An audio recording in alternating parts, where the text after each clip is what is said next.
So Jeskai, which unfortunately you just don't see Jeskai anymore. I haven't run into a Jeskai deck in a fucking million years. Jeskai, you'd think it'd be good because it's like white, blue, red. Like this has to be like a good color pairing. Jeskai is the absolute drizzling fucking shits of cEDH, in my opinion. It's so fucking bad. You think it's good, but then you look at all of its commanders and you go, why aren't you doing anything?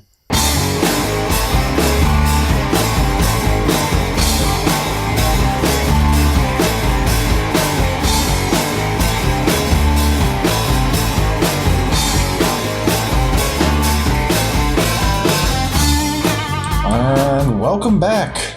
Welcome back to the cEDH sermon. Ian, how are you doing today? Good. What about you? I'm doing well. And oh my goodness, we have another guest. It's the same guest from a couple episodes ago. How you doing, Frank? Oh my God, I'm good. Happy to be back. Thanks for inviting me to the show again. You know, it's a fun time. It's good. It's good to have you back. Talk about Magic. Talk about Commander. Yeah, no, it was fun last time. Honestly, you're gonna be like the Tyler of Play to Win, where he's just like shows up. Just like show up when you want a third guy. Yeah, when we're sick of each other, we need someone else to talk to. Yeah, because I fucking hate Trevor. Yeah, fuck this guy. All right, so agenda for today, we're going to be talking about the best deck in every color combination. Some of them are going to be pretty obvious, but some of the other categories are going to warrant a little bit of discussion. The goal for this is more so to spend more time on the less utilized color pairs, and not just pairs, but just any combination, including mono white or all the mono colors and all colors, all the combinations. So there should be 32 different decks by the end of this. I think 33 if you consider colorless as well. I think, but then... I could be wrong. No, I think because... Or is it just 32? Yeah, I think it's 32. I think it is 32. Okay. Including colorless. Okay. And one of us is bad at math, so... No, anyways. Hardly. All right, so yeah, let's just start with mono white, and we're going to be using EDH Top 16 to kind of look at popularity versus conversion rate. We'll do a time period of the past 6 months, and we'll do all commanders because I think if we were to just do 20 plus entries, people aren't entering in tournaments with mono white, so we would just have to skip it. So I think that's fair. And then a decent sized tournament. I'd like to do 50 plus. Okay. Yeah, I think this is a good, and we'll go back and forth between conversion rate and popularity. So yeah. Okay. Does anyone have anything to say about mono white? Not really. I thought the Heliod would be not God of the Sun, but Sun Crowned. I thought that would actually be on this list. He's a little bit below. Is he? Oh, yeah. I thought so too. I figured he would do better and be more popular, but like if we were talking like a few years ago, I think Heliod would be more up there. I think the metagame is just not good for Heliod, honestly. I mean, obviously it combos with Walking Ballista, but what else is the deck really doing, honestly?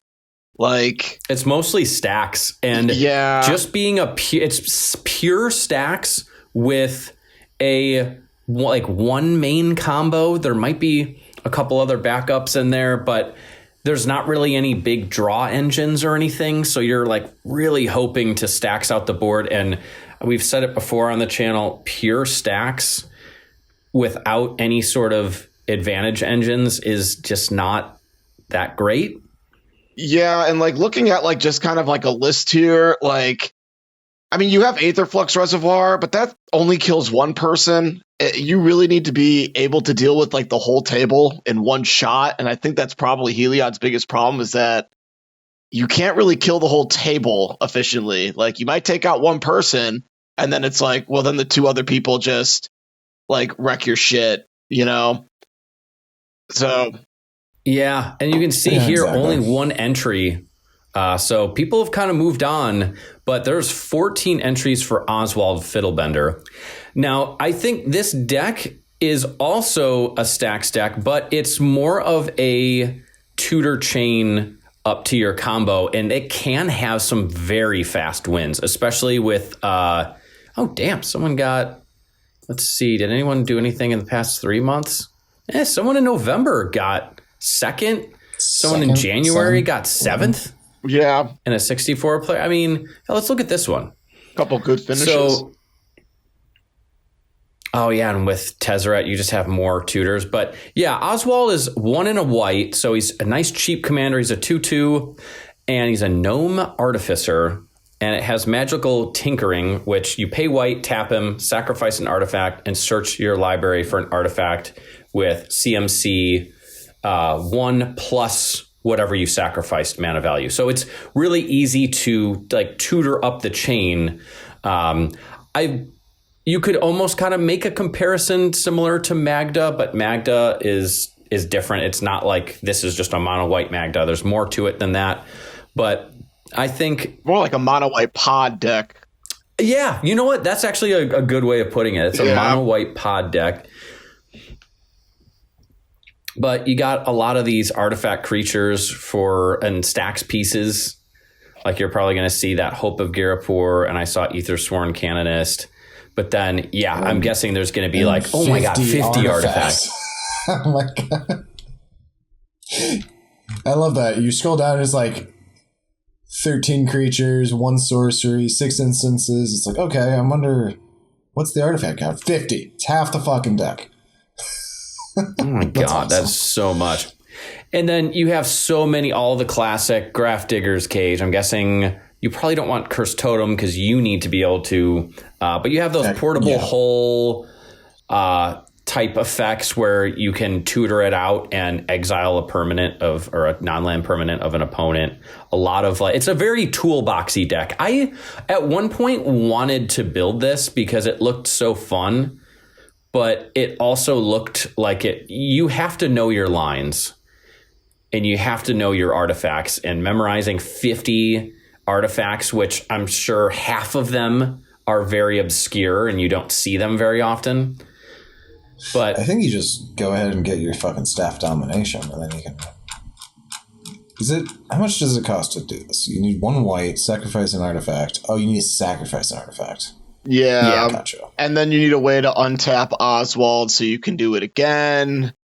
When you're kind of going off on your turn. I mean, I'm sure the deck is good for the people who know how to play it, because obviously it has like pretty decent results, and it probably takes a lot of people off guard. But I think this is one of those ones where it's like you need to put in some time learning the deck, and I think that might turn people off to it.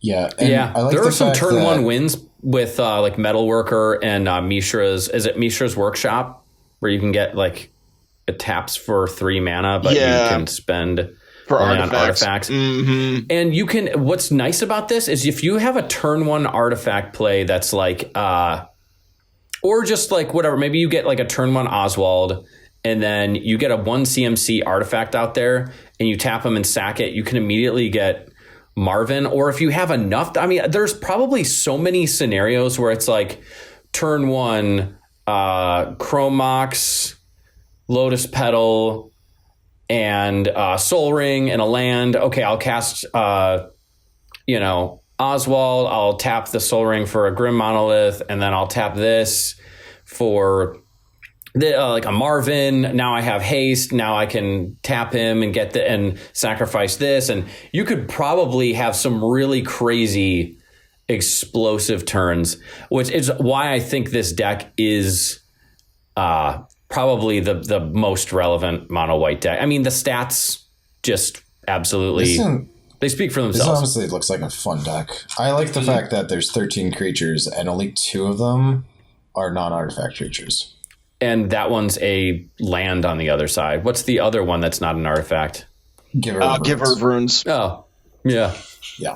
That's crazy. Everything else is just an artifact creature, which is pretty cool. 50 artifacts plus 11 more. So 11 more. And don't forget the lands that are also artifacts, because we have got Ancient Den and Darksteel Citadel. Yeah, you got Treasure Vault too. So there's what, 63 artifacts, 64 artifacts in the deck. Urza's Saga, which just turns into an artifact. Yeah, that's wild. This is honestly a fun deck. It is. That's why I wanted to learn it a while ago, and like I'm sure it gets more fucking pieces every set that gets released. So yeah. I mean, any 1 or 2 mana artifact is like under consideration, just because it's like you're a toolbox deck. You know, you can anything works. Mm-hmm. Yeah, you tutor out a defense grid and then fucking Dampening Sphere and just fuck everyone's day up, and then fucking Thorn of Amethyst. Hell yeah. All spells cost an additional 1. You're just playing a shit ton of Thorn of Amethyst fucking effects. Trinisphere, yeah. Trinisphere. And then the Krark Clan Ironworks are probably one of your big ones. Where you just keep set. This just gives you haste. Sorry, I was thinking of a different. What would you Krark Clan Ironworks? I forgot what card it combos with, but you can just keep Mirror sacking. Retriever and Scrap Trawler. Okay. And you do like some weird things where it's like you hold priority. Even though the typical combo pieces that actually win, I think, is Pyrite Spellbomb, but I'm sure you can do some other nonsense to basically just make infinite colorless with those 2 creatures and something else. Okay. Yeah. This looks like a fun deck. Oh. Yeah, Ironworks. Gotcha. You can sacrifice an artifact, gain 2 mana. That's fucking cool. It's fucking cool. Cool ass deck. Okay. Sorry, I'm just nerding out. Let's Yeah. Anything else you want to say about Oswald? No, I think he's the clear winner because he's stacks, but you can also like turbo with him too. Yeah. Okay. You silver bullet the table. He's very similar to Magda in that sense, but then it's like with a pod kind of aspect too. So if we unclick that and click blue, so let's go into mono blue. WUBRG. We'll just go across.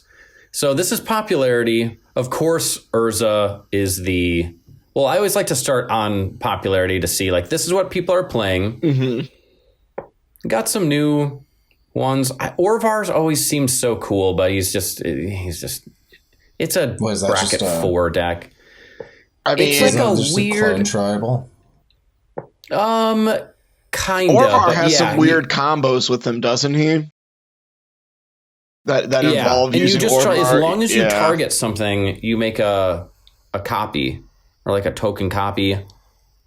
He's got some goofy stuff, and you play a lot of like really cheap, blue instants that do weird things, like turn target island or a land into an island, but then you get a token copy of the land, right? Isn't that I don't want to spend too much time on him because he's not gonna. It's something like that, and he does not have good tournament results. No. Oh, you can play Grand. Yeah, 1 entry. Okay. Standard all-star. Entries, Grand. But the big hitters are everyone's Urza, Lord High Artificer has been the go-to for a long time. Since it was once released, in a while. Fairy Temporal Archmage will pop up and someone will like win a tournament or do decently well with him, and it's like, oh shit, and then it fades into obscurity. And then there's honestly Arkham Dagson. I think Arkham Dagson is actually, if we go back, let's see, I bet he is actually beating out Urza. Yeah, he got 1st in August, 2nd in July. Let's go to last year. 3rd in January. So like this month. Wait. January 3rd. Luke. I feel like there's like some really dedicated. Yeah, I think it's Nate. Who is it? Either way, there's some really dedicated Arkham Dagson players. It's kind of like the Oswald deck. It seems like it's one of those chain a bunch of stuff artifact decks using Arkham. It's funny how many like monocolored decks have that. I actually think Arkham Dagson, it's funny. It's almost like Urza is to Heliod what Arkham Dagson is to Oswald, it's just the better, like being able to kind of like turbo out and tutor chain artifacts right onto the battlefield is just kind of better in the meta. It's harder to counter. Target artifact creature controller sacrifice. That player may search his or her library for a non-creature artifact card, put that into play, then shuffle his or her library. So it is, it's just artifact chaining. Jesus. I mean, I don't know. I still think Urza's like really good just because he turns every artifact into a mox essentially, which is really powerful. So, I mean, I think Urza's definitely probably the easier deck to play. Who's the better performing one? I mean, that could probably be a toss up. Urza is. He's got the better conversion rate. No, but is that because more people are playing Urza? You know what I mean? It's got 100% conversion rate because one person played it. Here's the other thing. Let's make this statement about stats. So conversion rate, the reason I like to do popularity and conversion rate, because you might see, holy shit, 40%, or 39% conversion rate for Arkham Dagson, and Urza only has an 8.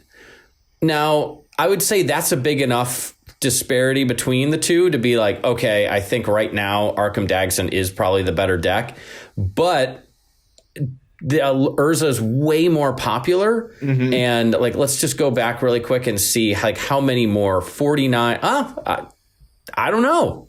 That's actually, that's an interesting stat there. They're close. Because I was going to say, you'll see this with like Kinnan, where Kinnan's conversion rate, some obscure Simic commander where some person will get top cut with it and it only has 4 entries. So it'll be, a 25% conversion rate. And then Kinnan will have like a 15% because it's so popular that beginners and players that, aren't going to be winning tournaments are all playing it. So you can't totally rely on it. You have to use a little bit of like judgment about the meta in general, but I still think Arkham Dagson is the better deck right now. Being able to tutor out silver bullets or winning combo pieces is very useful, especially in the mono colors where they kind of have to be a little bit more toolboxy. They don't have access to as many of the super powerful spells. If, a 4-color deck like Blue Farm or something is going to get all of the best spells in those 4 colors, where as a mono blue or a mono white deck or any mono deck is only going to get the best spells from their color. So you kind of have to be a little bit more creative. Yeah. I think it goes to Arkham Dagson for me, but I think the artifact tutor chaining aspect I think is better. I think Urza is just a more iconic mono blue commander in cEDH, but I think Arkham Dagson's got it. And I think there's like a few people who play it a lot, and they're actually Urza's a close second. Yeah, he's a close second. A very close second. He lacks the speed. I think that's the problem with today's meta is like he's just too slow. Whereas Arkham Dagson can be way more explosive. Yeah, I mean, I agree. And I do think Urza is probably the more beginner-friendly deck. I think a lot of tutor chain decks are a little bit harder to play because you do gotta have to know your lines and know when to get certain pieces when. But I feel like when you do learn them, they're clear away the better thing to be doing. Urza's probably always going to be popular, but it's definitely going to be probably like a plus or an A deck versus Arkham Dagson, where it's like if a new artifact comes out that you can just cheat into play or go into your chain with, it's like definitely could put it over the edge. Yeah. Agreed. Okay, so Arkham Dagson wins that. Let's move to mono black. Which I feel like, there we go. Okay, so Nyagamoth. It's hard. It's just I know Karik hasn't been doing that well lately. I'm pretty sure, but it's kind of like, what else do you even pick? I guess Gwenham's kind of cool because it's like the Bolas' Citadel. I feel like Gwenham has better lines than Karik. I don't like Gwenham personally. Really? I just think it's one of those things where it doesn't have haste. Yeah, its ability is really powerful if you can do the thing, but like black doesn't really have any of the like protection pieces for it. And I just think we're in like such a removal heavy format. You need to attack too. Yeah, you need to go to combat, and so that means you have to wait a whole turn to even use Gwenin, unless you are running like boots to give it haste. Yeah, I personally, I remember people were really hyped about this when they saw the Spider-Man previews, and I'm like, I think this card actually kind of sucks. like it reads powerful. I didn't realize it was a 5-drop. Yeah, it's a slow. 5-drop without haste. So it's like, and Crick is really just a 4 colorless drop because you pay the life for everything else. Yeah, but Crick's not even like in today's meta. I don't think Crick's that fucking good. No, but I'd still pick him over Gwenom. But I feel like Crick, you can get those like turn 1, turn 2 turbo wins like out of nowhere. Where Gwenom, it's like, yeah, maybe you get Gwenom out turn 2, but you still can't attack until turn 3, and then everybody knows what you're doing, and they just go like swords or like Chain of Vapor, like, and then it's like you're set back even farther. So I mean, I think this commander is like overrated. I played one game against it, and yeah, they were kind of in a rough spot most of the game. And yeah, though I think when they did get their commander out, yeah, it was killed. Very, they're like, all right, well, beginning of your turn, we're just gonna kill Gwenom. Yeah. Look at the conversion rate now. I'm curious. Conversion rate. Best deck in the format is Gwenom. Well, I mean, 9 of 34 though versus 11 of 84. Like, so many more people are playing Crick. Yawgmoth's also an interesting deck because Yawgmoth has some interesting combos, although that's like just a really good bracket 4 deck in my opinion, and not really a cEDH deck because you're asking for like, I agree, to get the combos in Yawgmoth you really need like, because I have my bracket 4 list, you need like 4 other cards to make Yawgmoth fucking work, and it's just like really fucking annoying trying to get them out. Yeah, I think Yawgmoth's more of a 99 card, and I think he's better when you're in like Golgari. You know, you have the Young Wolf lines and stuff like that. Like on its own, it's like it's okay, but I don't know. If you want to play mono black, I think you just go Crick. In all honesty, I think so too. I don't think it's that good, but like if you were dead set of playing mono black, Crick's your best bet. Yeah, bans hurt it a lot. The Mana Crypt and Jeweled Lotus really hurt Crick's like turn 1 viability, and that's where he was most dangerous. Yeah. Oh yeah. Okay. Moving on to red. I think we don't really need to discuss red that much. Yeah, it's going to be Magda. Yep. Well, looks like Ragavan's doing pretty well. 75% Urabrask conversion rate? What? There's also Godo. Can't forget about Godo. I think Magda's suffering. I think Magda's suffering from the same issue of, because look, if you see top cuts 41, but that's still only 20%. Of the 212 entries, like people just love playing Magda. And I think when they just think mono red, they play it. Godo, I think, is just like a classic commander, but I think also suffers from the same problem. It's like you bring Godo and everyone like knows immediately what the hell you're up to. Like, and it's easier to stop than Magda. Yeah. Magda can be weird to stop, but like, Godo's a weirdo. Zada's an interesting one. I love the Dargo, Shipwrecker, and Jeskai Thrice Reborn deck. You want to play? Someone Dargo told me Jeskai it's like pretty crazy. Like you just like triple Dargo's damage with Jeskai and just one shot people. That's awesome. Okay, so that's conversion rate. Let's see the popularity. I think it's just Magda, right? Yeah. It's Magda. Oh my god. It's Magda by like a mile and then some like random. All right, click on the Urabrask one though. Urabrask? The 4 people playing Urabrask. Yeah. Is it the same guy? This guy played it in January. I'm sure this is just some mono red storm list. Yes. Yeah. What the fucking 2 wins and 4 losses and 2 wins and 4 losses. You guys had the same. Yeah. I feel like if you're doing mono red storm though, it's like, why Urabrask? Zada is probably better. Ashling's probably better if you want to do the mono red storm thing. Like, Urabrask just seems like an odd choice. Because there's other commanders that do the same thing. You can even do mono red Bergie. Oh, hell yeah. I love Storm Splinter. That card slaps. Go up to read Urabrask really quick. I'm curious, what does it do? It's 2 and 2 red, first strike. When you cast an instant or sorcery, it deals 1 damage to target opponent, and you add a red. And then you can exile it to flip it into a saga, but you can only activate it if you've done 3 or more instant or sorceries. Can we see the flip? Oh, there's the flip back. Does the saga have anything relevant? Deal 3 damage, create 3 treasures. Until end of turn, you can cast instant or sorceries from your graveyard that were put there this turn. I mean, the third mode is good, but it's a saga, so you're waiting until turn 3. I think you want to do you just want to leave it on this side and storm off, because it's like Birgi, but instead of every spell, you just do the damage and add red for instant or sorceries, but you just keep chaining instant or sorceries. Yeah. So I love that Birgi's still in here too.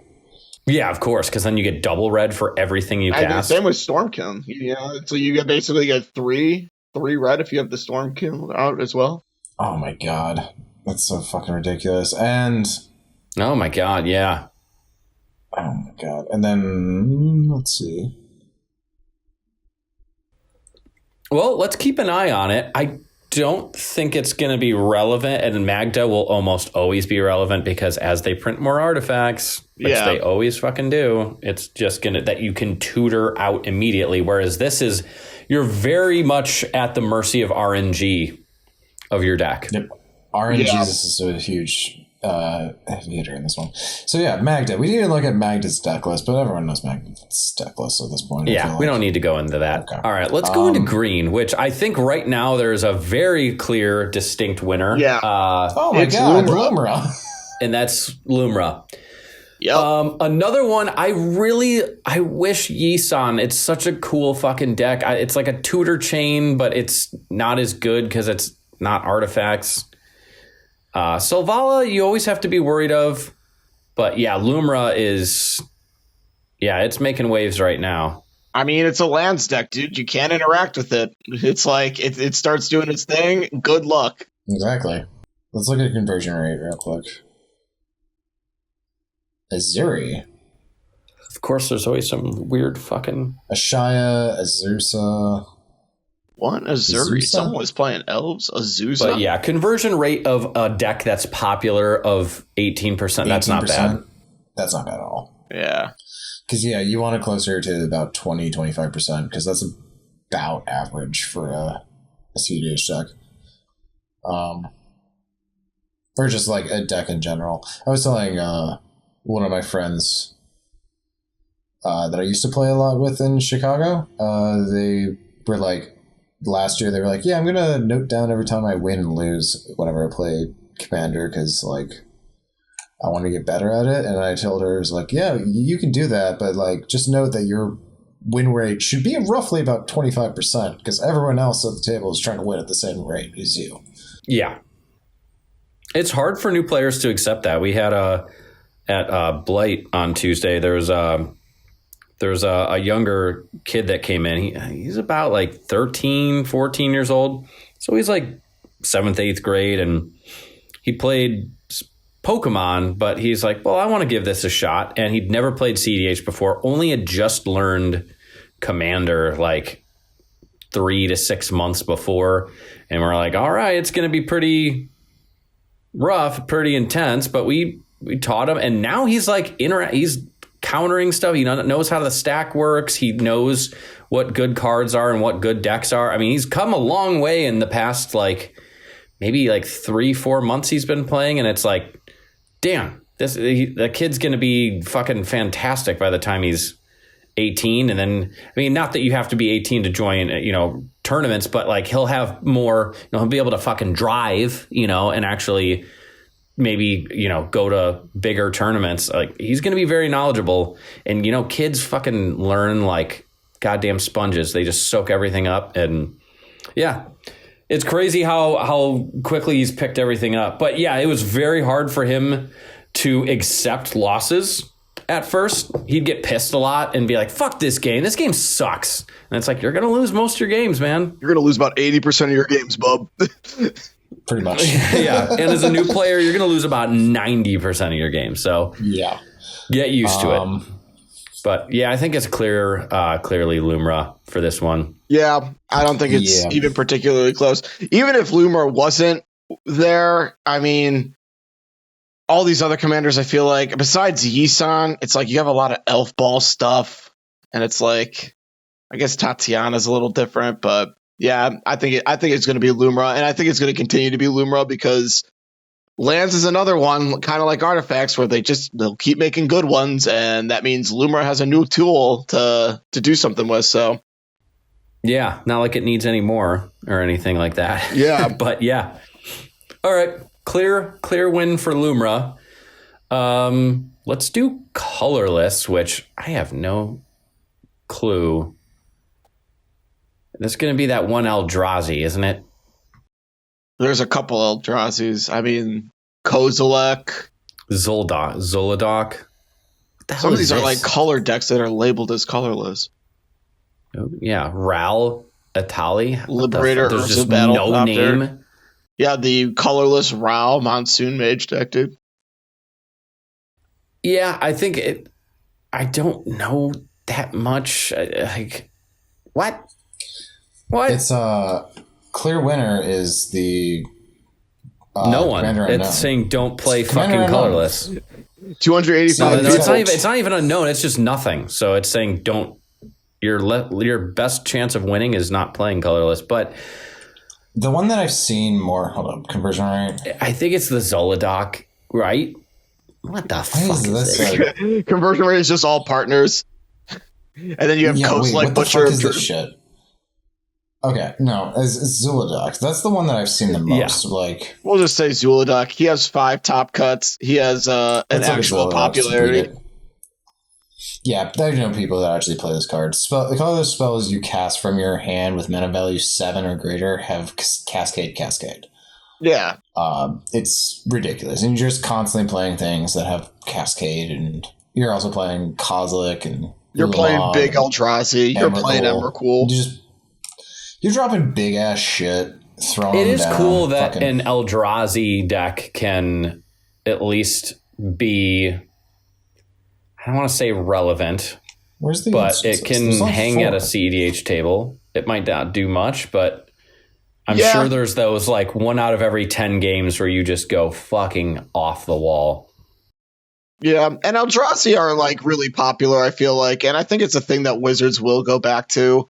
And they'll make some other dumb Eldrazi like doofus that does like a gazillion things, and people will, they'll get their kicks with it. Maybe they'll unban Emrakul, and we can see what the hell happens. I would not be surprised if they unbanned Emrakul. That would be fucking hilarious. I think a lot of people want Emrakul unbanned, and it's like, is it even going to be good? I guess you could cheat it into play. I think it'll be fucking hilarious. Is one guy at the store that I go to in Seattle for tournaments every once in a while. He's a Zuladoc player, and he's actually really good. But besides that, like you'll see Zuladoc every once in a while. Like if you're going to see colorless commander, it's going to be Zuladoc. Yeah, I think that doesn't necessarily make it the best, but the fact that it's very unpopular color pairing, it's going to be the more likely commander you're going to see. Yeah, I think the Battlethopter, I won something once or did like okay, but you know what? That one might even be. Isn't this just like a multicolor deck actually?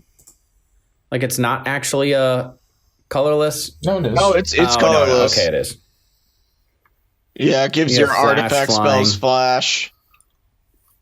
In the command zone, I mean, it just gives it a little bit more of that instant speed, interactability. Mm-hmm. You can wait for opportune moments.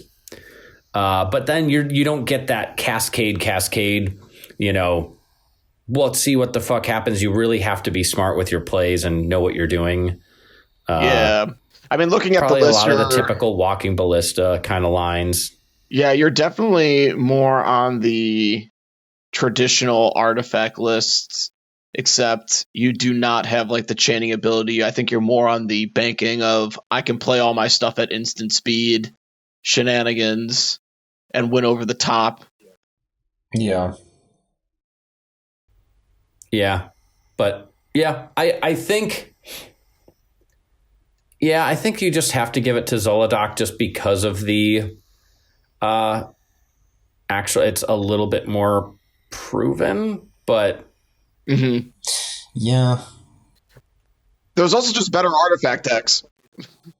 Yeah, I wish people played more colorless decks because I think that's a very interesting idea. But like, if that's literally just like Zolodok, then like maybe you can play Kozilek. I think you played the other one though, not the Butcher of Truth. You play the one where you can discard your spells to Kozilek to counter stuff.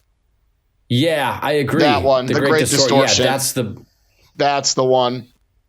Because then you're at least countering things. But then that's a bracket 4. Like you can make a mean bracket 4 Kozilek, the Great Distortion.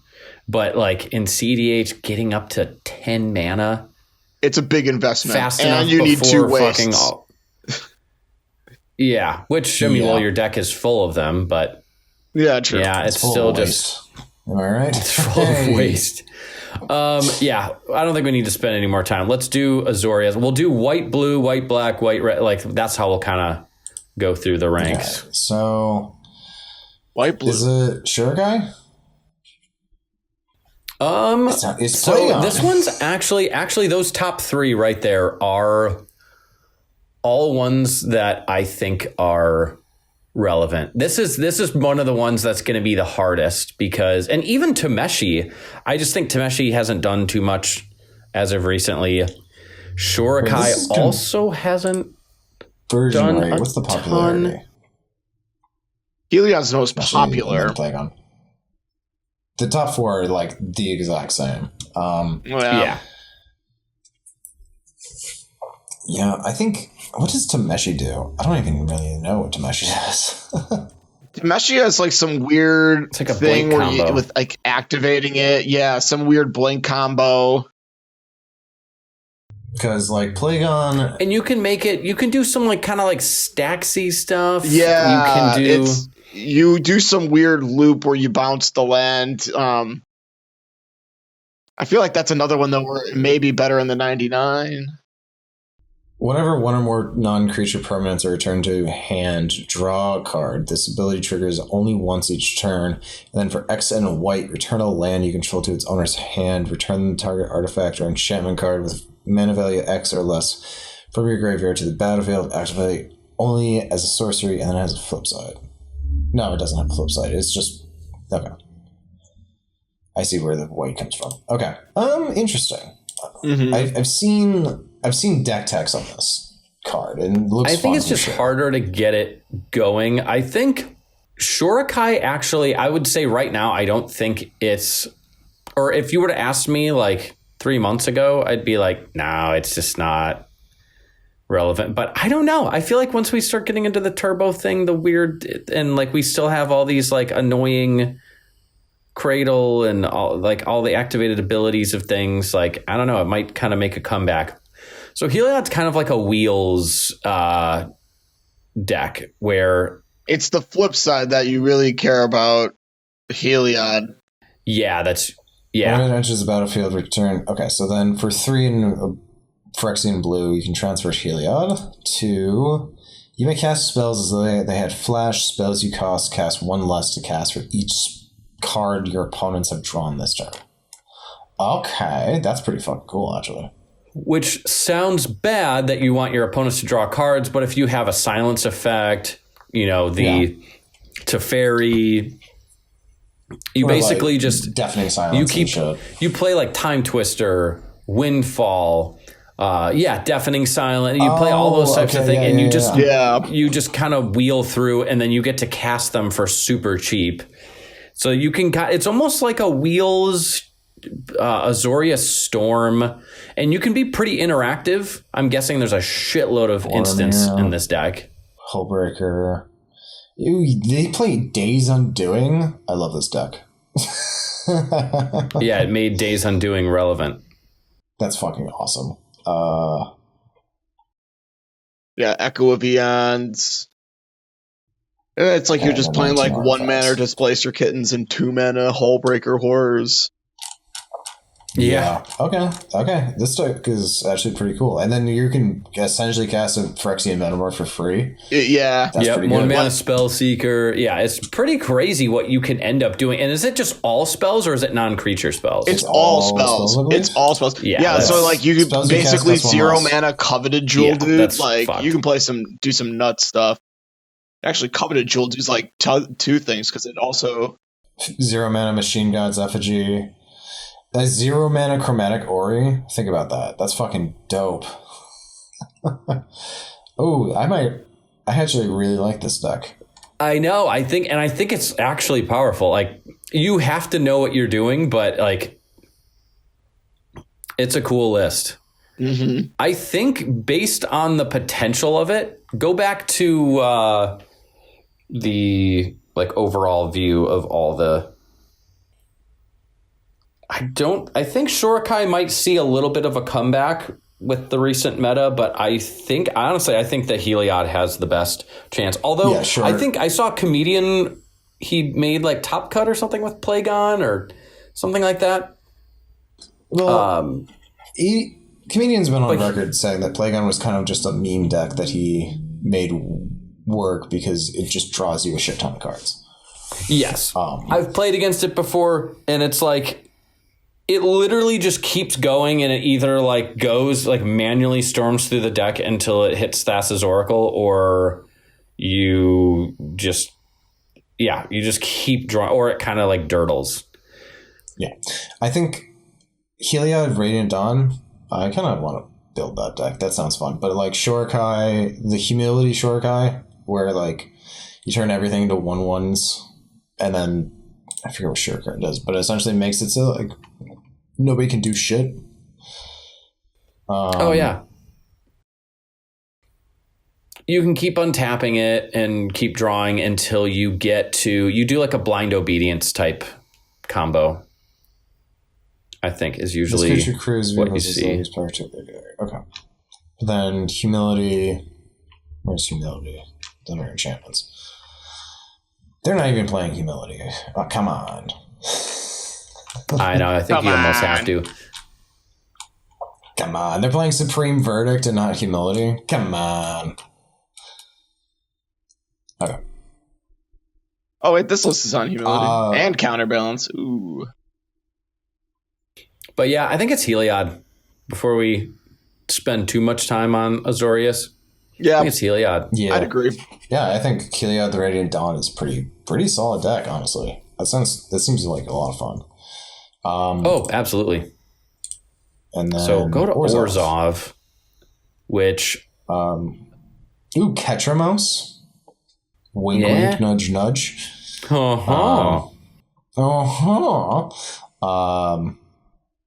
No, but I think It's probably just Lotho for this one. Lotho's just an engine in the zone. Let's do conversion rate. Yeah, it's Lotho. Lotho is really good for this stuff. There's some cool stuff with Ratadrabic that I've heard about, but yeah. And then Ketramos is it's just like Lotho, you can build it like any way you want. Yeah. Orzhov. Yeah, you really can. You're right. You can build it any way you want. Yeah, because Lotho's just it's just a way to make mana.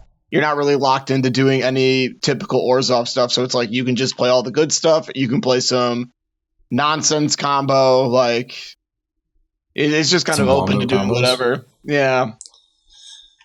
Yeah, this deck looks pretty fun. You're just doing Reanimator shit with Abdel Adrian, I think. Is Abdel Adrian here? Yeah. So you're doing that. You're stacking out the board a little bit. You've got Felia. Hell yeah. Any deck with Felia, I love it. Okay. Yeah. Orzhov's pretty easy. Lotho. Just go Lotho. Actually, hold up. Where is it? There is another deck. I don't see it on here. Or is it this one? Hymna Arden, dude. Oh, I don't remember. I think Ratadrat. What are you thinking of? No, there's an Orzhov player at the tournaments that I go to. I can't remember what his deck is, but there's a Teysa, not Teysa Karlov, but I actually, if I was going to build one just for fun, I don't even know if it's on here. Nope, it hasn't even been. There's not the Teysa Karlov, but there's a different Teysa that I think is a bracket 4 deck, but it's a deck that you can combo with the card Darkness, where it makes everything black, and then her text is like, oh, if you sacrifice a black creature, create a 1/1 white spirit, but it's black, so then you keep sacrificing black creatures. Yes. I know what card you're talking about. Infinitely. Yeah. And then, you just do that. I saw that on a Tolarian Community College play video. That combo. Yeah. But it's Lotho. Okay, let's move on to Boros. Which I'm actually going to throw it out there and say I think Zerda is better than Winota right now. Well, it's going to be... I think it's Zerda, dude. Do popularity first. I think, yeah. Right now, yeah. I think Zerda's got like... Winota used to be like, holy fuck. Like, I think everyone just figured it out and they're like, well, just keep killing Winota. Yeah. Winota does the same thing every time. Ragos, Deft Gastronaut? Zerda does the same thing, but you have the explosivity of like, I'm basically a Boros Kinnan that can be faster and play stacks pieces, but you just have less interaction. You only have the silence effects, which there's not very many, but... And Winota's like gets ahead early, and then everybody dogpiles the Winota player, and then the Winota player gets upset because their deck sucks because you're playing Winota in 2026. Damn, I think call him out. Is better. Hold up. Yeah, I'm calling out the Winota player. Who gives a fuck? Yeah, if you're playing Winota in 2026, stop. Like, the deck sucks. It's bad. Just pick up Zerda. Yeah, if you really want to be in Boros, like, play Zerda. It actually can, like, do combos and, like, win games. Love they're playing Godo. They're playing Godo just because. Like, fuck it. Well, I mean, yeah, why not? Secret Godo win? Do they have it? I don't think they're playing Basalt. Probably because it's too expensive. No, they do. Of course they would. That's it's their right combo. Yeah. I can see it. The thing I like about Zerda is that you can tutor or you can combo with Grim Monolith or Basalt Monolith. So like you got two options. So when it's got like a backup plan where like Kinnan doesn't have that backup plan. So well, Kinnan has a lot of back. I mean, it has a backup plan, but like not like the main plan of making infinite mana that way and shit. You know what I'm talking about. Yeah, well, yeah, you don't have the one card, Basalt Monolith, but Hullbreaker Horror or Tidespout Tyrant goes infinite with basically any combination of rocks that, and it's easier to go positive with Kinnan on the field.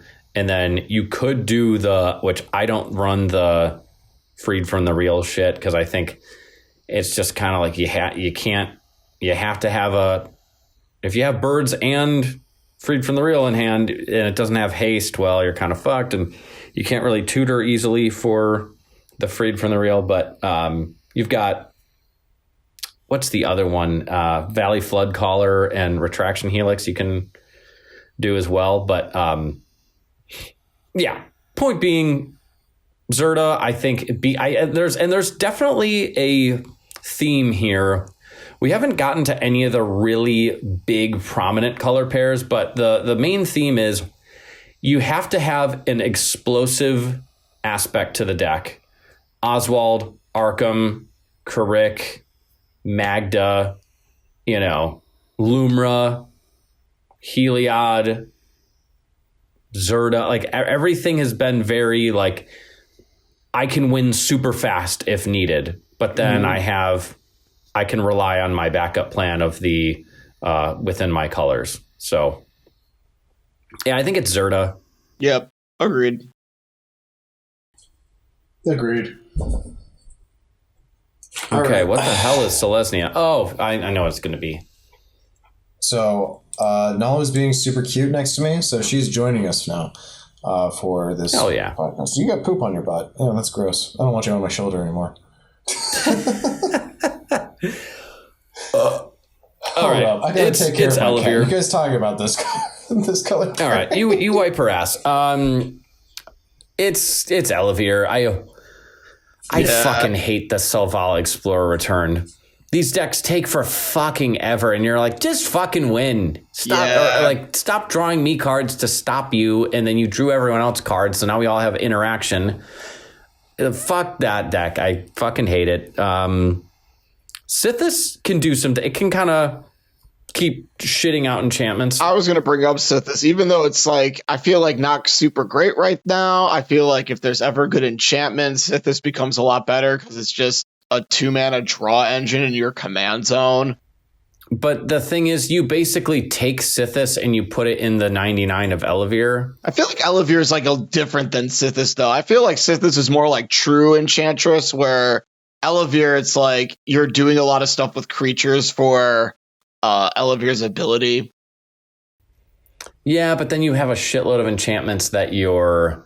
and then it's like a beatdown stacks deck. Yeah. I mean, it's like Winona, except I think it's better. Yeah, because it draws cards. Yeah, it's like, yep, ding, ding, ding, ding, right there. Literally right there. And white combined with green is better than white combined with red. Oh, yeah. Because those white and red really suffers from, like, all you have is damage spells and silence effects and maybe a couple, like a couple of the exile, like Swords of Plowshares, Path to Exile. But, like, you can't interact on the fucking stack at all. But you don't want to stacks out too much because you're also going for an infinite mana plan, whereas Elevir can just load the deck up with stacksy creatures and stacksy enchantments and just draw cards and beat the table down. Yeah. If you let Elevir run away with the game early, the only thing that can save you is a Cyclonic Rift. Anything that runs Elish Norn Grand... Cenobite, fucking love this card. So great deck. S tier deck. It's running Elish Norn. I think. Oh, and it's a Null Rod deck. It's not right on the combo. Oh yeah. It's Null Rod, Stony Silence, Collector Oof, all of them. Fuck yes, dude. Hell yeah. That's my kind of game. Survival. Just really piss off your survival. Hell yeah.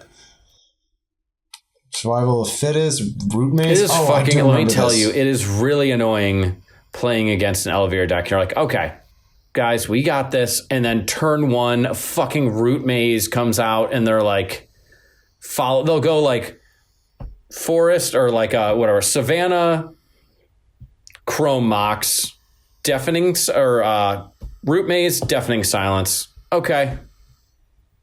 Yeah. And you're like, fuck. The last time I played this deck like a couple of times, but the last time I played it, it was like turn 1 Root Maze, turn 2 Deafening Silence. It's like, okay, I guess we're not playing Magic anymore. Yep, it's fucking miserable. And Suppression Field is brutal. I've had a turn 1. Because Suppression Field, normally things say unless they're mana abilities, but no, it does say that. Actually, it costs 2 more unless they're mana abilities. Okay, never mind. I thought there's probably another one that just says you can't activate fucking abilities. Yeah, brutal. I think unless anyone else has... What are you doing, Nala? She's making a lot of money. Let's see, conversion rate. Is there some weird, obscure one? No, there's always going to be weird shit. Just like I think some like there's still a world where Captain Sisay, OG Sisay, has some cool things you can do because it's got that like tutor ability, but it's more of like a pure stacks deck, and you don't have as strong of a beatdown plan as something like Elevir. So yeah, I think it's kind of strongly Elevir with not much else. Yeah. So okay, so that's enough move. of the 2-colored white decks. Let's go to blue decks. Starting with Dimir. I'm curious what's going to pop up with the conversion rate. Garuda. Oh yeah, people just do like this Garuda storm, and they just keep fucking cloning and mill their whole fucking deck. Okay. That's hilarious that Lazav, the Multifarious, is Let's see popularity up there. It's Yuriko and then Talion. I feel like I would say though Yuriko's the best deck. I think it's a beginner friendly deck. I think it's like Yuriko's just a popular commander deck. I would say though something like Talion or Francisco Malcolm is better because you just run all the good Dimir cards and you don't have to run all the dog shit ninjas and like unblockable creatures. Yeah, we were maybe a little harsh on Yuriko, but in our last video, which we did bring up as one of the most beginner friendly, but then we're like, we both admitted they're like, hey, if a Yuriko player ever sits at our table, we fucking are like, oh, thank God. We don't have to because unless you're Rogsai or like another Ad Naz deck where you really care about your life total, Yuriko will get like a couple big hits in. Like, it will almost always hit everyone for like, 10 damage, 15 damage one time throughout the game. And then the Rogsai player is like, oh, fuck, sweating in their fucking seat. And I'm here with Kinnan like, oh, thank God, I do not give a fuck. And then you can like interact a little bit because you're in blue. But then it's like, yeah, I'm running blue too. And I have more mana and not a bunch of ninjas bogging down and unblockables bogging down my deck. It's not like they run a shitload of ninjas. It's more so the unblockable. You know what I mean? The unblockable nonsense creatures that just kind of fill slots. And I have a Yuriko. I have a bracket 4 Yuriko deck that I fucking love, and it's one of my oldest decks at this point. So don't think of me as a Yuriko hater, but I put in every top deck tutor, even the bad ones like Cruel tutor that are like 3 mana, put something on top of your library, all the fun ninjas in there, and like it's a ninja tribal high powered deck, super fun. I think that's where it's more fun that way. You actually get to play the ninjas. I just don't think it almost takes away from the fun of the deck trying to make it cEDH viable. I'd rather play Talion.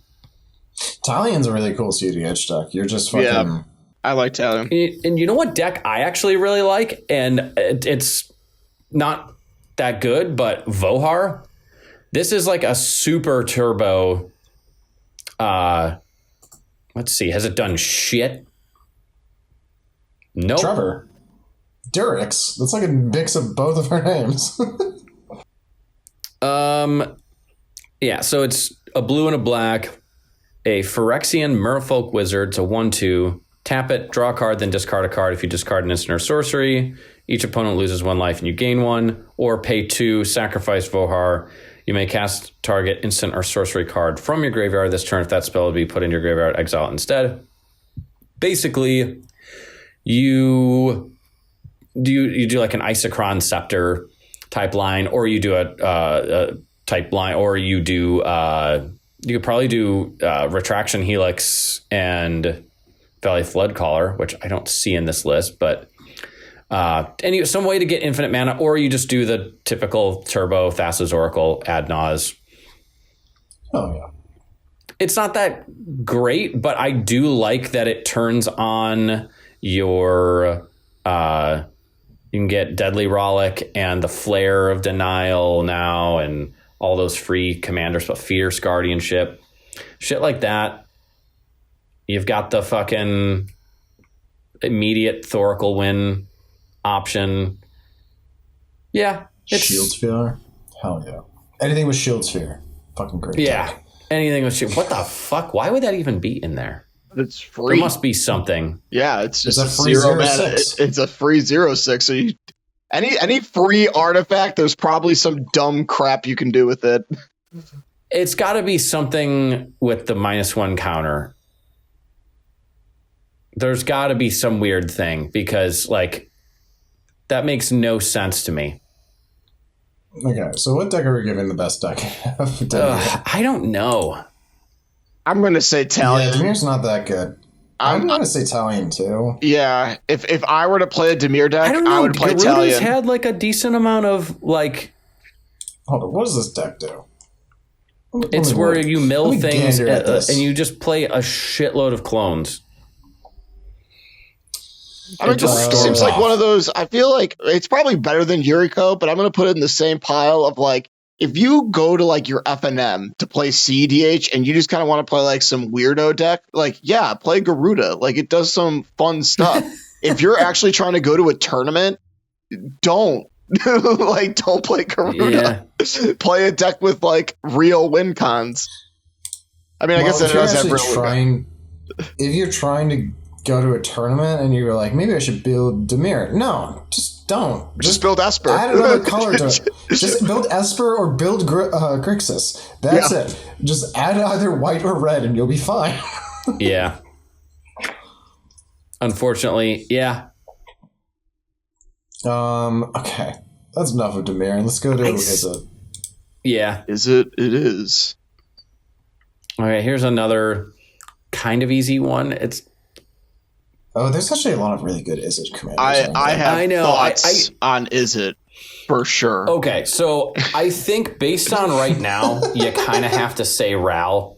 But I think let's remove Ral from the conversation. I would disagree that Ral I think is a lot of here's the conversion rate. A lot of people play Ral because Ral's cool.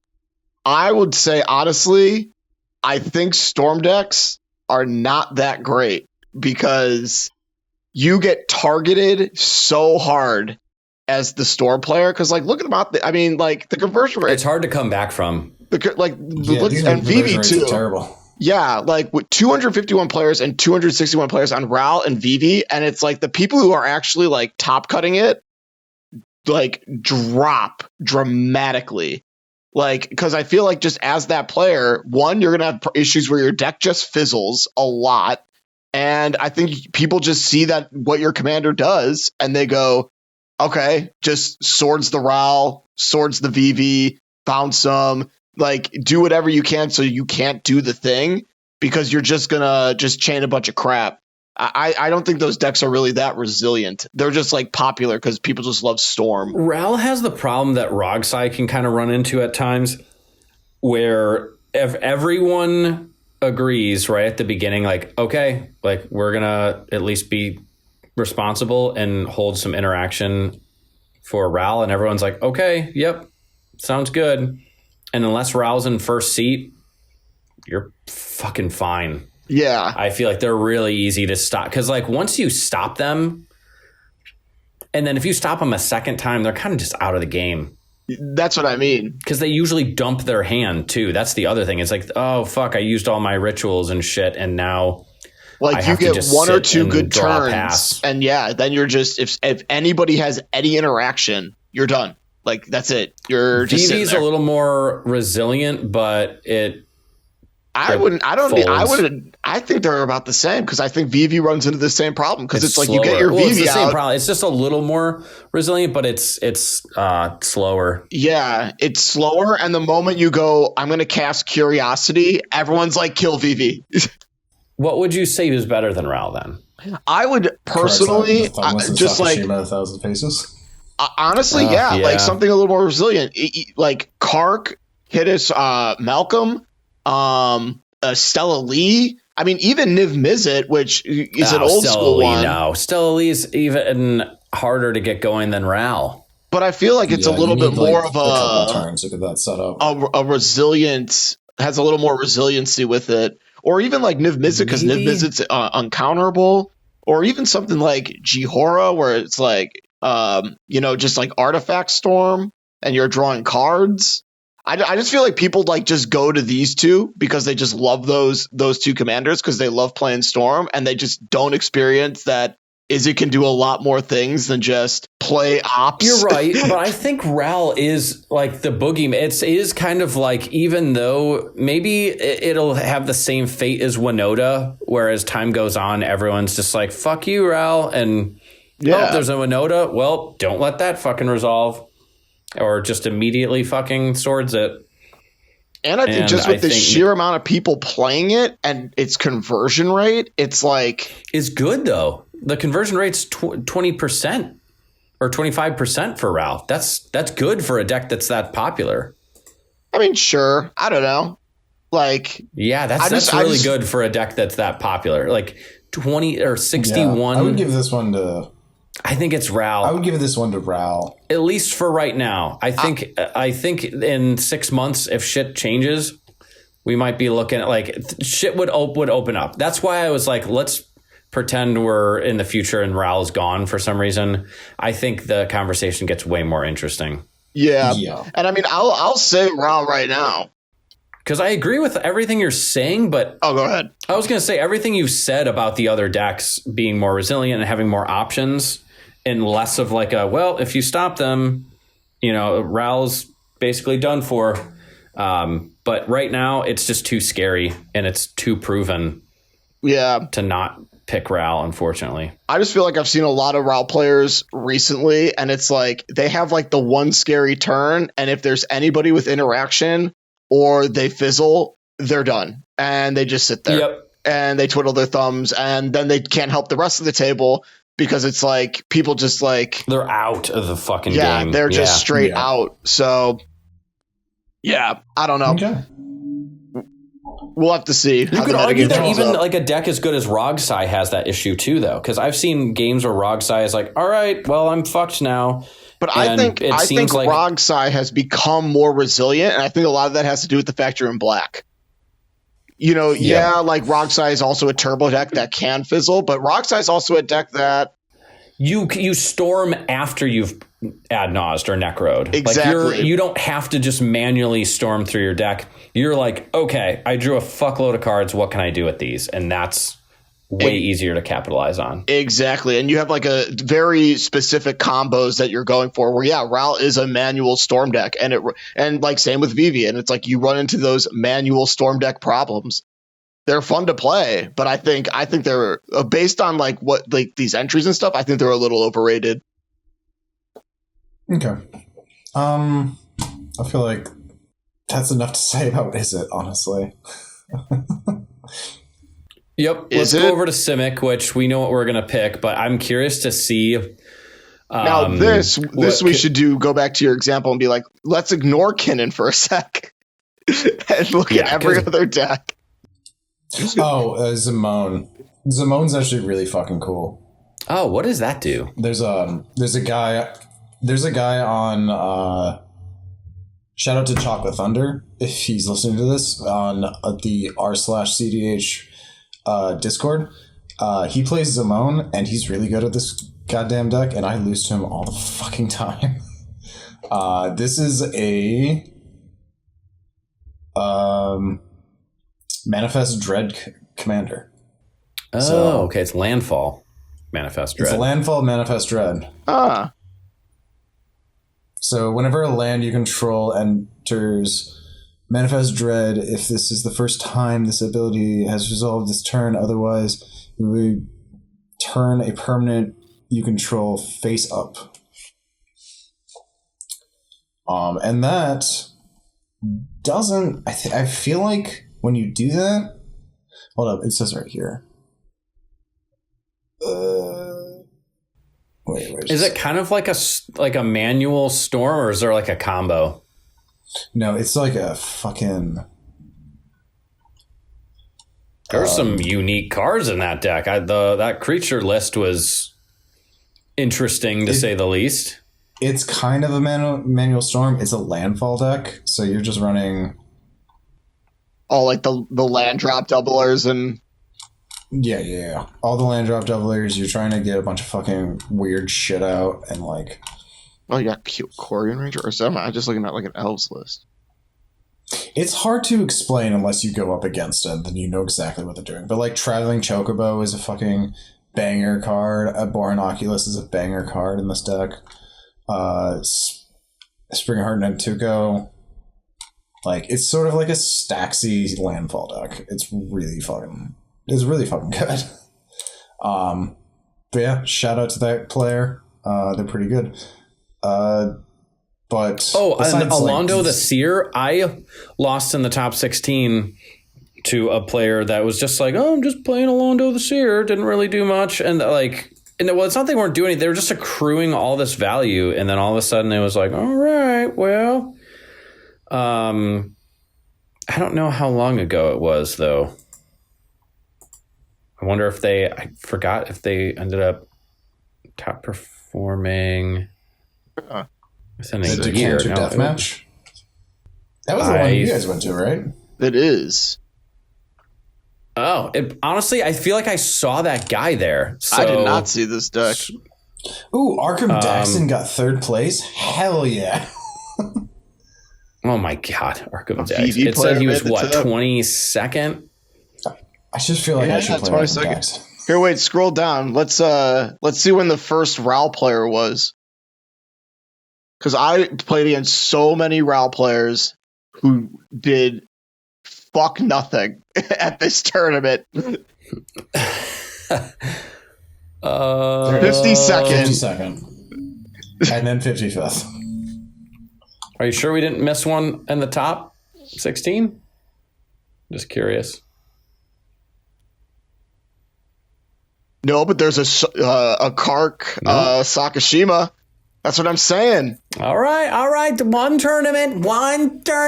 Wait, was that a go up? Was that a 6th, Malcolm? 12th, and 14th. There's 3 in the top 16. That's pretty good. Holy shit. Yeah, that's what I'm saying. And Play something a little more resilient, a little slower. There's also 2 Arkham Daxons in the top 16. That's also really good.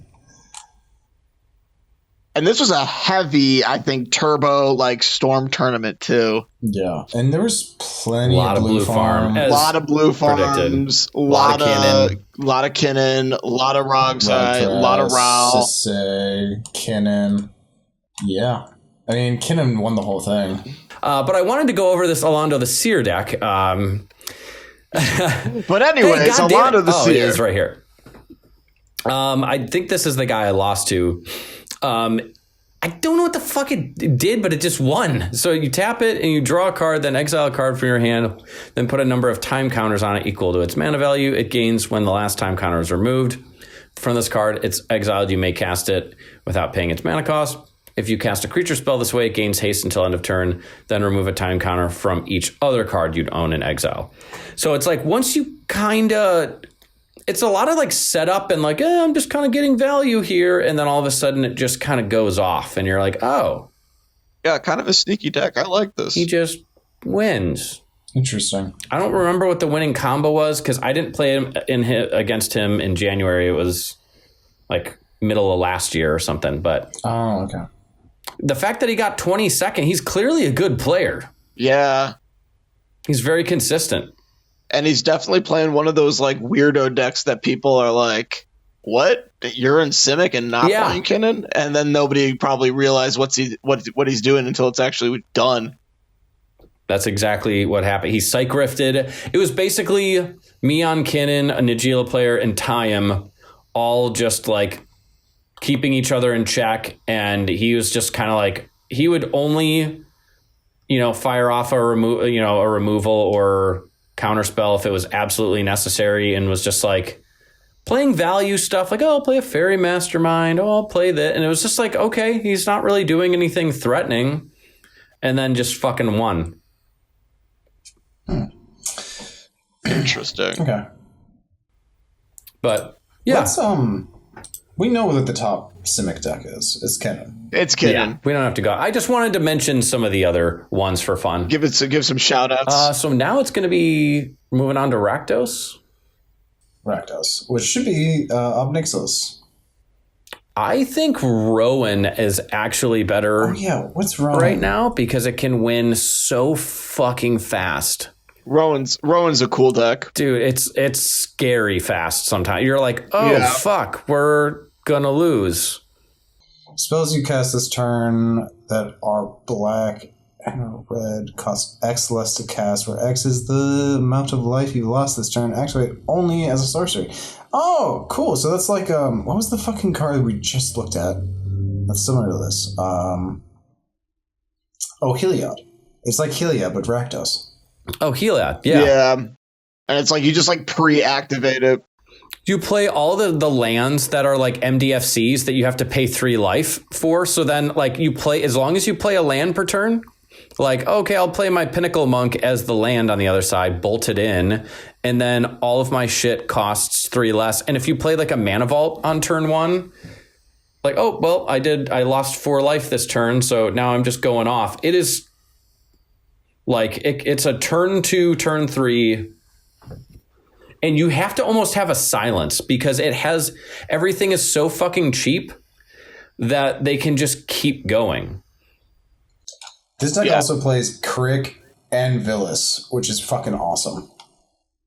Oh, yeah. Yeah. And it's also a really good Necro deck because it's like you don't even need to draw the cards with Necro. You just need to use Necro to lose the life. And you could just be like, okay, Necro for 30. So it's like now everything costs like is free. And then just like use something like. Not even running Necro. You don't even really need it, I don't think. Maybe you don't even need it, but Necro. I saw a list. I feel like when it first came out that were on Necro. I think it's just more refined now. Yeah, probably. I think this is better than Ob Nixilis right now because of the speed. Ob Nixilis is like a turn too slow, and it's way easier to interact with. That's like a conversion rate. Whereas Rowan is like, once it gets going... Dargo Tevish. Like, what the fuck? Like, there's just shit like that where you're like, what? There's a 100% conversion rate with 2 top cuts. Francisco Rogrek? Look at Rowan, though. 38?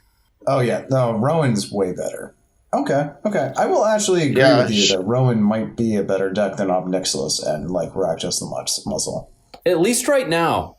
Ob Nixilis, it's that same issue with, like, Winota and, like, Morale might fall into that where everyone knows what it does. Mm-hmm. And it's a deck that doesn't have blue to protect itself. Yeah.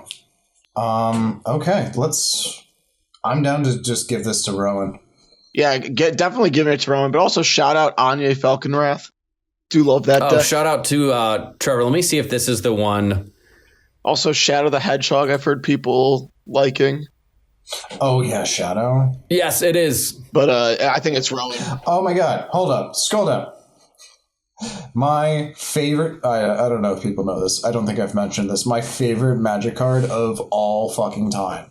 It's Siren Sanity. I fucking love this card. Because I am such a fucking dick. Yeah. Oh, yeah. And then in combination with this deck is absolutely brutal. Valgoth? Terror Eater? Wait, was it? Terror Eater. So read that. Valgavoth. Terror Eater. Cool card. Yeah. This card is fucking annoying to deal with in standard. I don't know if it's still in standard, but it's fucking annoying. It is. It is. If you play against that Reanimator deck. So when everyone discards their hand at the end of every turn with Sire of Insanity, all of those cards go to exile, but you get to play them. Nice. I love it. So that's literally the point of the deck is you don't get to do anything, and I get all of your cards. You're literally just praying that you top deck and all you do is run all the red polymorph. Do I have a Tevish? Hold up. Do I have a Tevish? I will build this deck right fucking now. Do I have a Tevish? And then you run all of the polymorph type effects. Let me see. What's the Reality Scramble? I don't have a Tevish, but I have an Armix. Transmogrify. Rograk Armix. So there's there only a couple? I guess maybe there's some instants that do it too. Fire Magic, nice. Divergent Transformation. So you only have 3 effects that basically maybe there's one artifact that also does. And you're stacking the board out too with Dampening Sphere and Vexing Ball. Oh yeah, it's a turbo stacks deck. It's a turbo? Oh my god. You're trying to turbo out what's its face? And it runs Sire of Insanity. Oh my god, it's on Nether Void. And Contamination. Yeah, this is a mean deck. I love it. Okay. To put this into context with the audience listeners, because I haven't mentioned this, I got kind of annoyed that my Kefka list wasn't performing well, so it's like, maybe I should just play Blue Farm. And it built Blue Farm, and I got terribly bored with it. You've played 2 games. Yeah, I played 2 games with it. I was like, this is boring. I don't think you'd find this boring. We might all hate you, but I don't care. This is awesome. No, I like this deck. So, yeah, it's fun. It's got some weaknesses, but yeah, it is really fucking fun. And you get to play shit like Obliterate. hell yeah. And you run a shitload of planeswalkers, so you can just play Tevish. Destroy all artifact creatures and lands. They can't be regenerated. I could be that deck at the table. I want to bring this to a tournament. I'm not gonna lie. I fucking love this deck. Just looking at it, I'm like, I know I love this. Nap off a Ruination. It is pretty fun. Hell yeah. It has issues with closing, but the game sometimes, but it's fun as fuck. Okay, so we're giving this to Rowan, right? Yeah, I think it's Rowan right now, especially right now in this meta. Rograx Tevish, though, I'm coming back to you. I'll come back.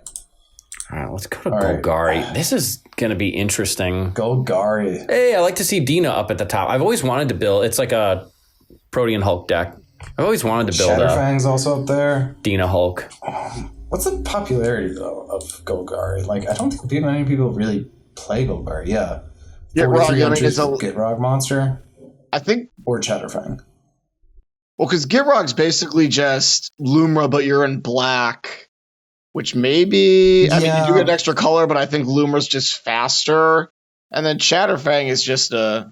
It's easier to interact with Gitrog. Yeah. If you just kill Gitrog or silence them. Yeah, you can just fuck it over with an endurance. This is just bam. So I think Chatterfangs are like probably better, but what does Dina do? I'm curious. It's like a Protean Hulk. Oh, is it Protean? I thought it's a Chain of Smog deck. I actually wanted to build this, and it also has like a one card win con with Exquisite Blood and Bloodthirsty Conqueror. Bloodthirsty Conqueror. Hell yeah. That's cool. Whenever you gain life, each opponent loses 1 life. Okay. Yep. Okay. It's a Sanguine Bond in the command zone, plus it has 1 sacrifice a creature, so you play Protean Hulk. Survival plays Necro. Exquisite Blood. Nice. And then it also runs Birthing Pod. Okay, cool. Bolos. Yeah, no, this is cool. Honestly, I've thought about building it. Like I mean, let's look at the popularity. It's only got 9 entries, so it's hard once there's not enough. Like 9 isn't like a big enough sample size, but go to conversion rate. And it's got a 33 with 3 top cuts.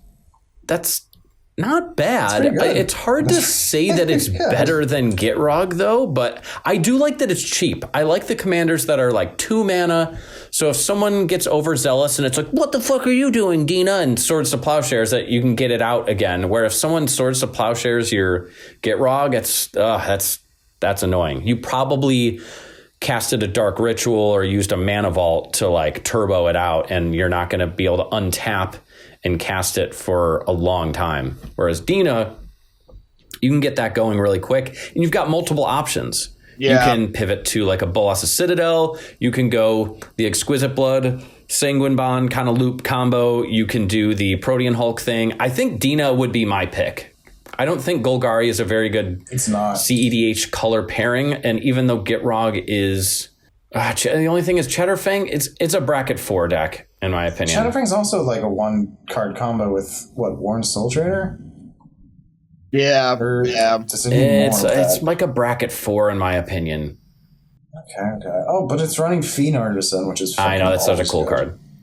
I love Fiend Artisan. I agree with you. I'll give it to Dina. Yeah, I think Dina seems to be like a little more resilient. I feel like most people would say Gitrog. It's more tried and true, but like I don't know. I like Dina that it can pivot. It's not like it's cheaper than Gitrog, and you have way more options for finishing combos.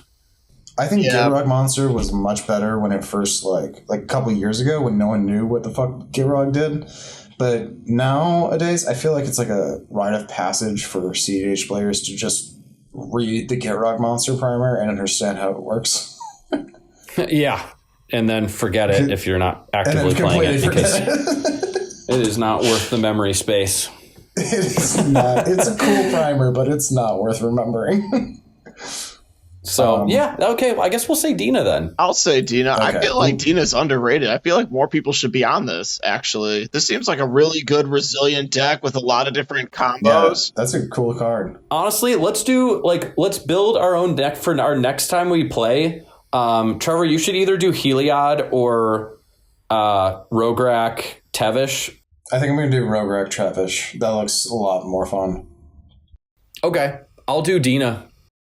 Oh, hell yeah. And then we'll figure something out for fucking Frank. And then Frank can join us. We'll see. We'll see what else we got going here. Okay, let's go to... We're in 3 color pairs, are we? Or no, we got Gruul. No, we're in Gruul. It's a Tali. It's Itali. Okay, now we're in 3 color pairings. Well, hold on. I did want to say one thing. Aranis, Gloomstalker, and Street Urchin. That looks cool. Actually, I want to. It's a food chain deck, but you know what? If we're it's all got talking, some cool things you can do with it. Yeah, if we're all talking new decks, I'll play Aranis because I already know Aranis is like actually a really good budget deck for like casual. The Aranis Street Urchin, and I think it's also a good Popper Commander deck. It's like one of the better Popper Commander decks. So like, this could be a good one. Okay. If you don't want to do a top, you're low to the ground. Got a good like sacrifice combo going. And then it's a food chain. It's a food deck, chain. You basically. got Protean Hulk. You got Toski. You got it's Kiki G. Oh yeah, because you're on Protean Hulk. So it's a Kiki Jiki deck. Okay, yeah, you should build Aranis. This has a better conversion rate than Atali. I mean, Atali's I think the clear best, but like this deck is just this looks cool. Yeah, Atali's Atali is the best. For sure. But it's got a good conversion rate. Yeah, very good conversion rate. And how many decks in the past 6 months? 17 entries and 3 or 5 top cuts. Still a very small sample size, but like 17 is bigger. It's like, okay, that's not nothing. And then the fact that it got that high of a conversion rate, okay, something to at least think about, but it's not even close to a Tali right now. No, it is not. All right, you want to move to 3 color? All right. One of my favorite fucking 3 color pairings. Esper. Fucking Esper. I think this is a toss-up, I feel like. Yeah, I feel like Tivit's going to make a comeback. Tivit's going to make a comeback for sure. I think Tivit's like in a good spot to make a comeback. Like for a while, he wasn't. I actually I have a Tivit list and I've been playing it and the list, but I liked it. It felt good. I feel like I tried Marnius a couple months ago or like 6 months ago, and it was kind of making waves a little bit, but I just don't think. I think Tivit is more of a generically good deck with a big beater and a main combo that isn't Thassa's Oracle, but you always have Thassa's Oracle in the background, and then Tivit is your mana and draw engine, whereas Marnius, you need some more obscure pieces to fit along with it. Rafine has a better conversion rate. But the fact that Tivit's got a 21% conversion rate, with 37 top cuts, and then the one immediately underneath it is 16%. I think Tivit's definitely your go-to for Esper. Yeah, I agree. Yeah, I think it's Tivit right now. Just as a quick shout out, though, both Zur and Master of Keys, interesting decks. Oh yeah, for sure. Pretty cool decks. They're definitely not like as good as Tivit, but like a little different kind of game plan. Especially Zur. I think Zur is still pretty good. Master of Keys is underrated as fuck. Because remember that our buddy from who was at the tournament, Will. Yeah, Will was on Master of Keys. He top 16'd the last big tournament in Decatur. Yeah, and there was a guy I played against at the Decatur tournament who was on Zur, and like that deck can still go. Zur's an oldie, but like he's a goodie. He's always going to be relevant. It's kind of like Godo. It's the Godo of Esper, where it's like everyone kind of knows what you're doing. You're trying to get Necro, or you get your Rhystic Study, another and you're just like powerful enchantment. Doing the whole Esper shell with a. I like that Esper can function as a color pair without the commander. But having Tivit in there, it's just that like Marnius, you start sacrificing just overall great pieces in favor of like, well, I could play Ocelot Pride and like some other token generating things that all of a sudden start lowering the card quality, because if you do get Marnius out, they are super powerful. But then Tivit is just the only card that you run that's not in most other decks is Time Sieve, but everything else is just the best Esper cards. Yeah, you're basically Esper deck. Yeah, Marnius is like, yeah, I 100% agree. It's like you need the Marnius pieces to do the Marnius thing of like making the tokens and having Marnius be your engine, where Tivit's just like, I play all the best Esper cards and then one Time Sieve. And we're off to the races. Yeah. One Time Sieve and then a shit ton of tutors to get that Time Save. Yeah, or just Stasis, or Displacer Kitten, or whatever other dumbass fucking Esper combo you want to fucking run. Exactly. So, okay, I think that one's pretty easy. So we would take off black and do red, because we do the white-blue and combo. Yeah. So Jeskai, which unfortunately you just don't see Jeskai anymore. I haven't run into a Jeskai deck in a fucking million years. Jeskai, you'd think it'd be good, because it's like white, blue, red. Like, this has to be like a good color pairing. Jeskai is the absolute drizzling fucking shits of cEDH, in my opinion. It's so fucking bad. You think it's good, but then you look at all of its commanders and you go, why aren't you doing anything?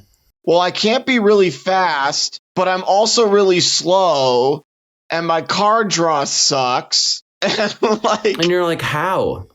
Like, how do any of these decks fucking fight? Elsha, I guess, I would probably give it to my vote, because that's like a top deck. I would give it to Narset, but like, it just doesn't have... Or Narset Enlightened Master, because like, this deck's actually... It's just... If it gets out, tribal. it is so... It's like, once Narset resolves and swings, it's like, you're kind of fucked, But all these decks are so goddamn slow, and their commanders are like so fucking expensive. Like, Narset's 6 mana, Elsha's 5 mana. Like, Enlightened Exile might even be better than Enlightened Master because it's more of a breach oriented deck. Attacks exile target, but you have to attack with it. I mean, this is actually what I was thinking about. Nobody plays this, but Bruise Malcolm, I feel like could be interesting if you wanted to do white instead of black for your and for Jessica your Ishai hasn't done shit for fucking ever. Yeah, that What's deck the is conversion horrible. rate? Deck is horrible. Fuck? But 22% on something that's not even... Look, this is the conversion rate. They don't even have the weird, like, whoa, 30% conversion rate from someone. It's like... The fact that a Krark... It's like you have to be playing Krark and Ishai to have a fucking shot. Yeah, this is not a good color pairing. This is probably the worst. I would agree with Frankie. Which sucks. It's like, damn, that sucks, because you'd think it would be fun, but... Well, you think they'd be good too, because it's like, oh, it's not that much different from Grixis, like, and or Bant, but it's like, no. And I think all the commanders are kind of poo-poo, and you can just be doing better things. Like, I think Bruise Malcolm is like the perfect example of this, because it's like, why would you go Bruise Malcolm when you could go Malcolm Vile, and Malcolm Vile is just a far superior deck. Yeah, absolutely. Yeah, I would agree with Frankie. This is straight dookie. Yeah. I'm going to give it to Elsha because it's a top deck, and we're Jeskai. But don't play Elsha. You don't even see don't like Shabraz on here. What is it, Braylon and Shabraz? You don't even fucking see them on here. No. Frankie's voting for did that deck Elsha. Go?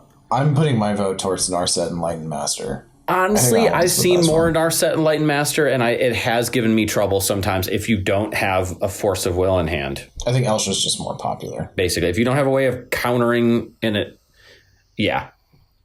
So I'll say Narset Enlightened Master. Okay. There we go. So it's between Narset and Elsha. Yeah. But honestly, either or. These colors are straight dookie.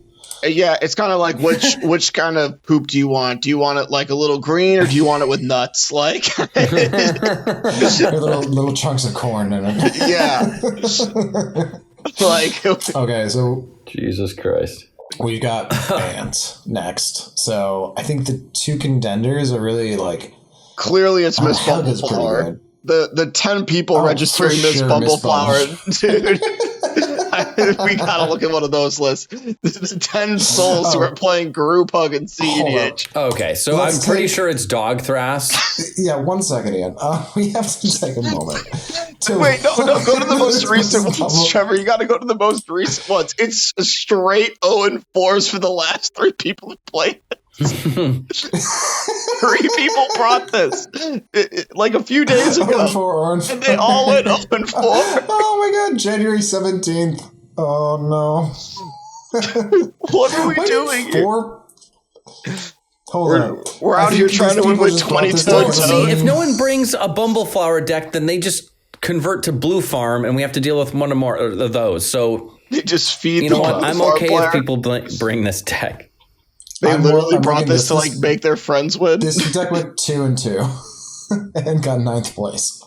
So like, Okay, like a list that actually won.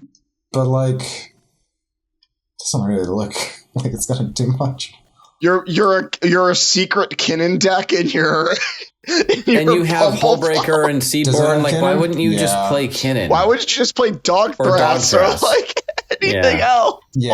Yeah. Why wouldn't you just play Dog Thras at this point? Or Derevi, I mean, because or hey, you're trying to play like a pet like, deck and make it powerful. But yeah, I've heard that Aang at the Crossroads can be interesting. I'm curious to see what happens there, but Conversion rate I think is it's Livio overwhelmingly Dog Thras. and Thrasios. I don't even know what Livio does. 1 person played it. Okay, that's why the conversion rate's fine. I don't care. oh, it's like a blink. It's like a blink partner.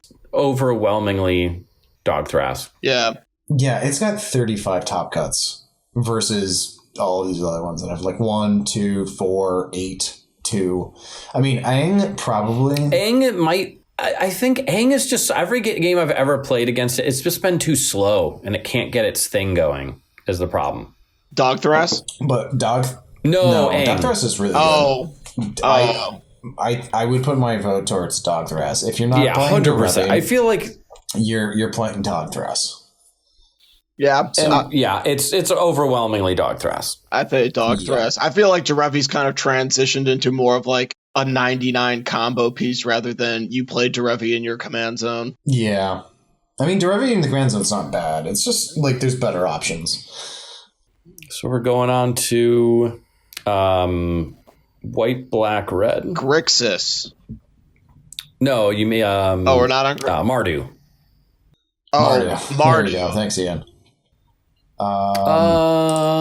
Let's look at popularity first. It's Dargo First and foremost. Timna. Actually, it's kind of Dargo Timna. Yeah, it's Dargo Timna is the best. I would give it to Dargo Timna. it's so funny how you go from blue to black and your Jeskai deck just becomes so much fucking better when you're in Mardu. And it's going to be funnier when you go from white to blue and it becomes even better with It's Grixis. even better.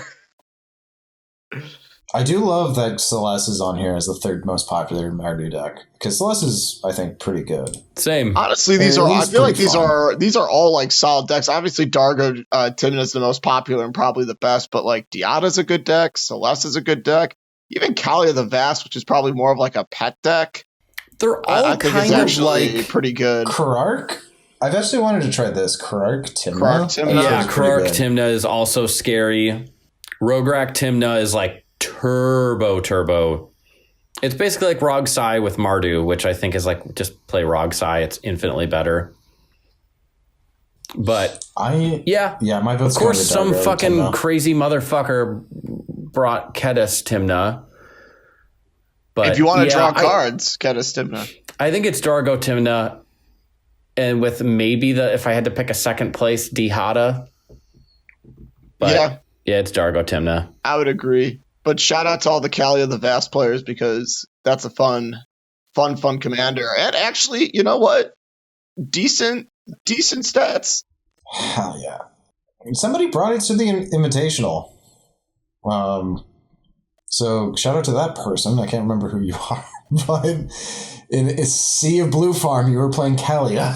Yeah, someone finished recently 9th with this deck like it can go. Okay, so next up is, I don't even know this color pairing's name. Abzan. Abzan. Okay. And it's probably Time. It's Time. It's Time. Honestly, what's more popular, Time or anything else? Kadama Temna. Yeah, it's Time. Time, I think, is really good in this color pairing. And Halana Timna is actually, if you're not going for like the staxier value-y kind of Kodama and you want a little bit more of like a control, because Halana I think it can snipe out creatures on the board. Yeah. But it's still like a Timna deck. Thalion the Gitrog monster could be cool, but yeah, it's Time. It's the only thing that's able to hang at the big kids table. Yeah. The only issue with Time is that it doesn't perform well in tournaments because it's still a 21% conversion, which isn't got terrible. A good conversion rate, especially for its top cut percentage. Or like how many top cuts we got per 24 top cuts. Yeah, exactly. Yeah, with 113. Yeah, it's pretty good, but like it's hard to play Time and win in the time frame. Like, if you're playing Time and you're staxing everybody out, it's only a matter of time until you win, but you just have to get to that point, right? Yeah. It's a little slow. Yeah. So, yeah, Time, pretty good. Let's move on to white, red, Naya, green, which is going to be like, what, Rocco?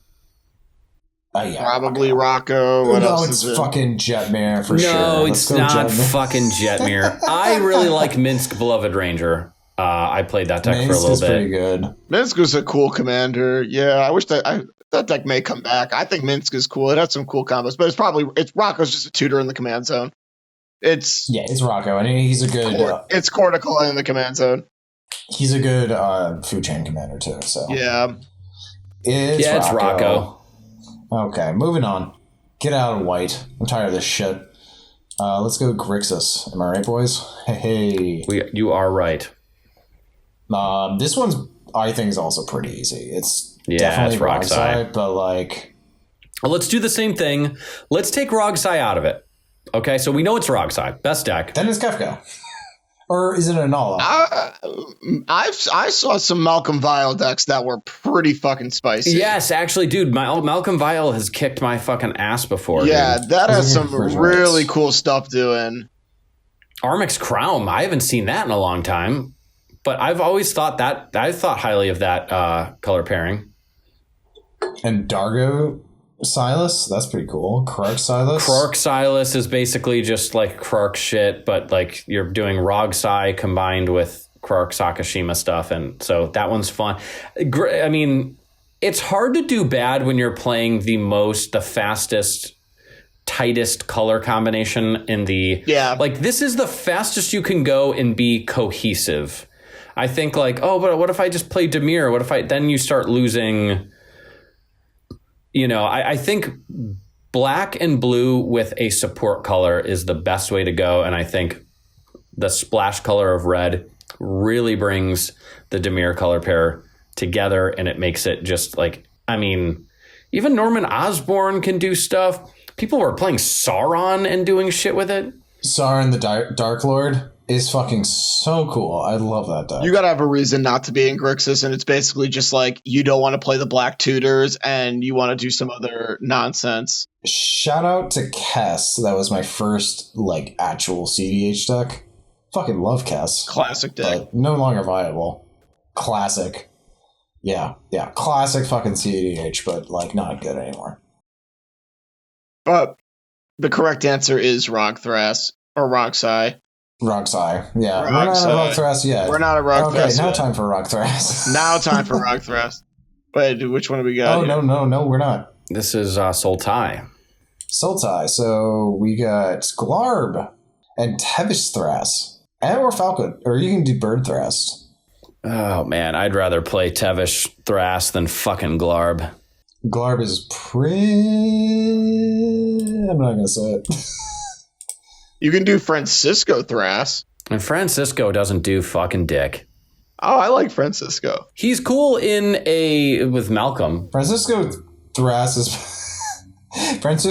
is better than Tevish Thras. Let's put it that way. Yeah. And better than Glarb. I don't think Glarb is that good. Also, just saying, Caesar the Ruthless and Ukami the Stalking Shadow Dude, 3 top cuts, 27% of the people. I think Sultai's in an awkward position. It used to be so good when like years ago. It hasn't been good for a long time, unfortunately, because it's like it really is like, hey, what do you want to pair with Thrasios? And when you have, well, I can do white or red. Why would you do green? Or why would you do black? It's just, this is like the slowest Dimir support color as well. Where if you're going to do, like, why wouldn't you play Esper or Grixis? Like, I don't know. Yeah, Sultai kind of has, I don't think it's as bad as Jeskai, but I think it has the same problems as Jeskai, where it's just like... You're really just saying what color do you want to add to either Simic or Dimir, and why would it ever be... There's all the other ones are better options. Holy shit. So, there's one entry for the Mimoplasm? The Mimoplasm. How did it do? It got 10th. In 108. That's okay. Cool. That's pretty good. I'm looking at this deck. But yeah, the only thing that I think puts Sultai over the edge of Jeskai is the fact that you have Thras, and that's about it. You know, it's what you were saying. It's like what do you want to pair Thras with? Yeah, this is not a bad deck. Not gonna lie. Oh, it's a Psychic Frog deck, dude. Damn, it does look cool. Let's see. Artifacts, pretty standard, and then pretty standard Simic enchantment pile. And 27 lands. Yeah, this is an interesting deck. It's just a mid-range Simic, and then Reanimator kind of style. Okay. What are we giving it to? I don't know. If I had to gun to my head, Tevish Thrasios. It's just Thrasios. Thrasios is your best Simic. So Thrasios is your best Sultai option, and then there's everything else. Yeah, best Sultai. Or Thras Armix would be cool, but yeah. If we either move or on to what is this color pairing? I'm really bad with color pairing names. Temur, thank you. Oh yeah, Temur. It's Rockthras. Yeah. There's no other like. It is Rockthras, but Quark Thras. I saw somebody playing this. That was a fun deck, and he also had. He was trying out. That was JP, right? Yeah, Josh? he was trying out Obscuring Haze in his deck, and it actually came through in the clutch against a Dargo Tymna player and stopped their combo. Yeah, it was. I think because they just need a free spell. They don't even care about the effect, but like, hey, the fact that like once in a while you start stop one of the damage based combos, okay. like kind of cool. But yeah, no, I think Thras has a better conversion rate, even though like Rockthras is definitely the more popular deck. Yeah, well, Rockthras is definitely more explosive, but I think Karthras is a little more. It does have some things going for it. About 600 entries for Rockthras, and then the next one, Karthras, is 51. Yeah. So yeah, it drops off hard. This is definitely going to Rockthras, but Karthras is pretty cool. And then we've got Jund. Is this our last 3-color pairing? Yes. Well, before we go to the 4-color pairings, we have like 5 more decks after this. Oh, yeah. Jund. So Colorless. I've heard Colorless getting like more Rivens. Everyone's doing Lumra shit with it. Yeah, they're doing Lumra shit in Corvold, which is pretty fucking cool. Do you know what I wanted to do? I've also heard someone mention Dargo Rayhan kicked their ass.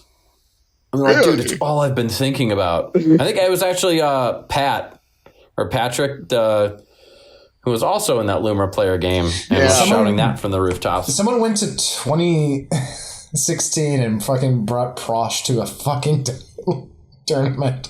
Hell yeah. At Let's least go. Prosh does things unlike Mrs. Bumbleflower. Like,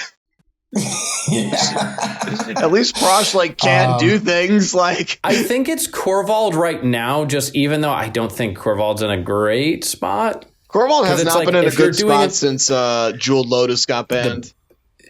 And Dockside and Mana. Oh, yeah, that got hit so hard with the bannings. I wouldn't be surprised if we see something like Dargo Rayhan or Krark Rayhan make some sort of or even Rograk Rayhan makes some sort of wave or like, because the only thing is like, yes, is Korvald doing the best out in this color pair because of the Lumra stuff? Sure, but like, why wouldn't you either play Lumra or play the Wandering Minstrel?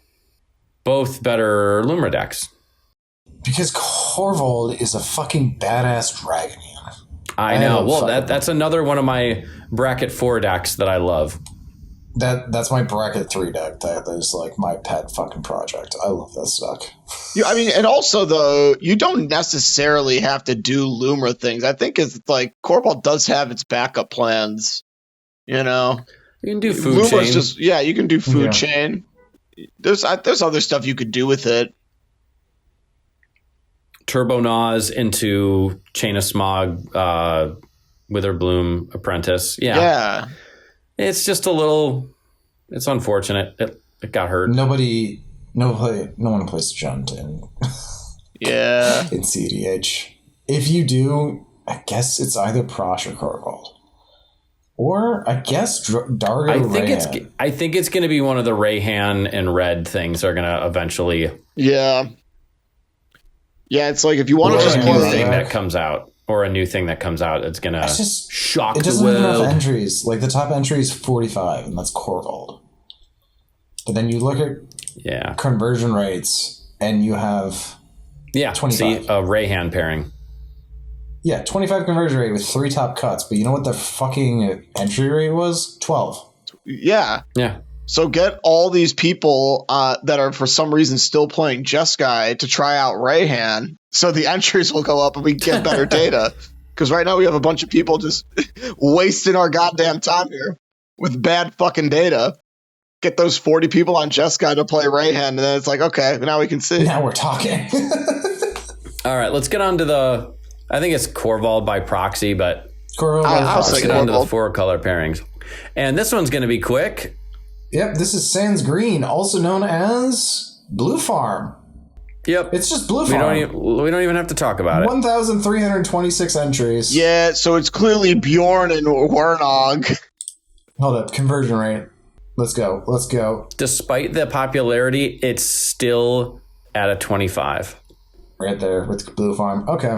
Sheesh. Cecily, and Wernog is basically just, they call it Clue Farm. And it's just basically a more turbo version. Now we're on Sans Red.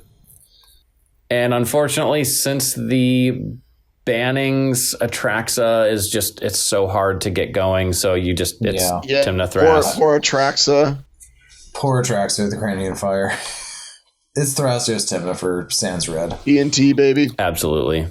TNT, let's go. Okay, let's do Sans Black. And we've got Bruce Thras. I know my vote is going to, it's absolutely a Kiri Thras. People are calling it 2 farm because it's 2 mana commanders. And there are so many, like with Cabbage Merchant, you can get so many fucking food tokens out and all those other cards that create treasures and shit like that, that a Kiri can actually just start one-shotting people, and then you basically have all of the access to the stuff, the best cards from Dog Thras and the best cards from Rog Thras. The only issue is you don't have that cheap, 0 drop or 1 mana commander, Akiri's 2, but it's still like you get access to more colors, and I think it's gonna start doing things coming up. Cool. Yeah, Akiri's kind of like the newish eye, honestly. Bruise just sucks. I played Bruise Thras couple of years ago. I'd like to give it to Aragorn, because we just did our fucking Lord of the Rings tier list, and I love Aragorn. Ah, yes. No, we had some things to say, but Aragorn's pretty good. Yeah, I think it's Akiri. Yeah. Okay, let's go with Kiri Theras. I don't like Bruce Theras. I don't think it's Bruce is like, you just don't give a fuck about Bruce. It's such a waste of a cast. Yeah. At least Akiri does something. The only thing you can do is neoform him directly into Seedborn, but then it's like you still had to play a 4-mana commander that's not doing much for you, and it's unfortunate. Sans Blue now, which I don't. Does anyone even play Sans Blue? Yeah. No, nobody plays Sans Blue. There's a total of Jeremiah plays Elmar Wernog, and it's like a Hulk deck. Okay, and then you've got a lot of options with the Blood Pod colors, which you don't even have to play Blood Pod. You could play Super Staxy. You could play like a more turbo Blood Pod. You could do a Hulk deck with Timnatana as well. I think Timnatana, just because of the versatility, is the best option. Yeah, I feel like this is something more people should be on, honestly. Blood Pod? I mean, I think I think Blood Pod can be hard to play, but I think more people should need to give it a shot. Blood Pod's a lot of fun. Yeah, because me and Frank have been on Blood Pod. Ian, did you ever play Blood Pod? No, I don't think so. I liked Blood Pod. It's a fun deck, and it's a good deck. It's a fun deck. And you get Timna.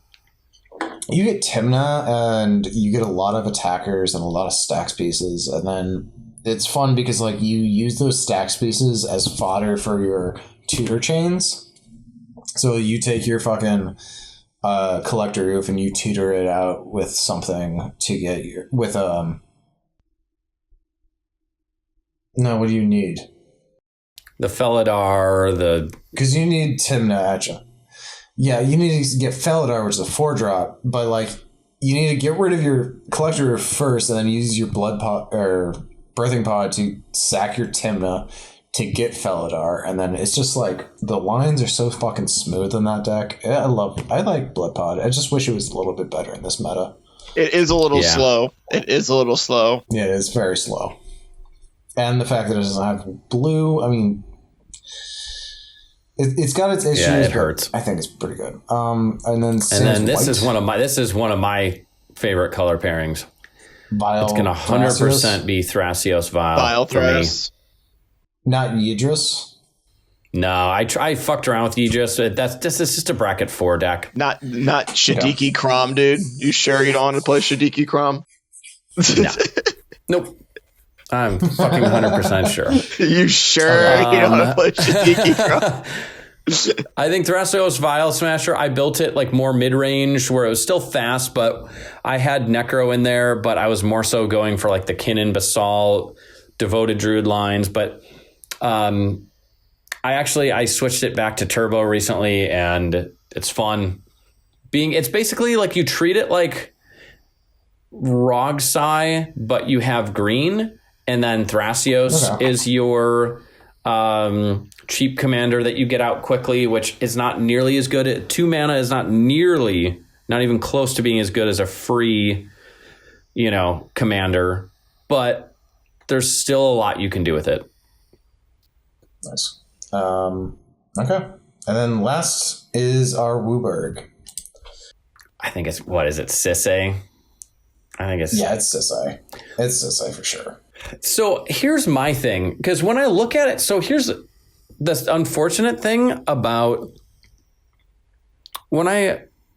every game I've played, I keep seeing people always put like the Mind Sculptors and who are infinitely smarter than I am and have infinitely more experience. They always put Sisay in like the top 5 and Play to Win, same thing. They have way more experience. And they are very, very high on Sisay. I don't know. Every game I've ever played against Sisay, it's like it almost has that like Yuriko effect where I'm like, oh, thank God there's a Sisay player. I don't have to fucking worry. They really never do anything. Every time I'm in a fucking pod with a Sisay player, I'm like, oh, fuck, I'm in a pod with a Sisay player. Because usually, it really depends. Because let's actually do this. Conversion rate is 23%, right? our popularity. It's got 400 fucking... It's good for a popular deck. Yeah. It's got 400 fucking entries, which means that like a lot of those entries are probably new players who are like, oh, let's just do WUBRG. What's the fucking best WUBRG player commander? It's Sisay. But Sisay is very complicated to learn, but it's really fucking good. That's the problem with it. Yeah, maybe I just haven't run into enough like good Sisay pilots. If you run into a devoted Sisay pilot, like they will kick your fucking ass. And I like that Sisay is similar with like Kinnan, because Kinnan has like multiple different like play outlets you can do. You can do like the big flips Kinnan, your value Kinnan, or your just turbo Kinnan. Sisay has a similar fucking aspect to that, where it's like you have your what's it, Super Friends tutor chains, which no one plays anymore because I think there's better tutor chains. And then you have a turbo Sisay, and then you have like your normal tutor chain Sisay. So I think Sisay is a really good deck, in my opinion. I think. I know. I was just giving it kind of shit. Like you were just giving it shit, but like you were comparing it to Yuriko, and does not. No, I said it has that same effect. I'm not comparing it to the strength of Yuriko. Let's be clear. Okay. Watch someone in the comments could be like, "I fucking dare you! I'm gonna find you and fucking murder you," and I'm gonna be like, "Well." Someone's gonna be like, Sisay's a lot better if you're fucking good at the game, and you're just like, yeah, we'll have one of those comments. Oh my god! I think I know what you mean, though. It's like they just take everything out of context when you say it. It's just like, oh my god. Yeah, but I feel like I know what you mean, because Sisay is such like a weirdo 5-color deck. Because I feel like when most people think it's like, okay, I'm gonna play a 5-color deck, it's just all the best stuff in each color. It's just like it's gonna be a blue farm style deck where it's just you're just a pile of shit. But Sisay's like, no, I'm a fucking weirdo that uses legends and actually cares about legends. See, and I'm gonna pivot off of that, and that is exactly the problem I think I have with it. Is it relies on the commander and these obscure cards where if you top deck them or you're drawing them when you need really important pieces, it's less of a good stuff deck. Which the bigger like the more colors you have access to, the more it's better to run the best of those colors. But instead, Sisay is running obviously Rhystic, Mystic, Silence, all the bad, probably Breach and Thoracle. I mean, but the fact that it's like the same thing with Marneus, where it's like, well, why wouldn't you play Tivit that can just play the best shit instead of instead of like all the best shit and rainbow colors? You have Sisay, and you have to play a lot of cards that by themselves might not be the best. Oh my god. Tom Bombadil's a WUBRG commander? Tom Bombadil is a WUBRG commander, but it's a Saga's commander. I don't think... Hold up. I don't know it. Let me read it. One player has fucking entered it. I love you, whoever you are. One player is... Okay.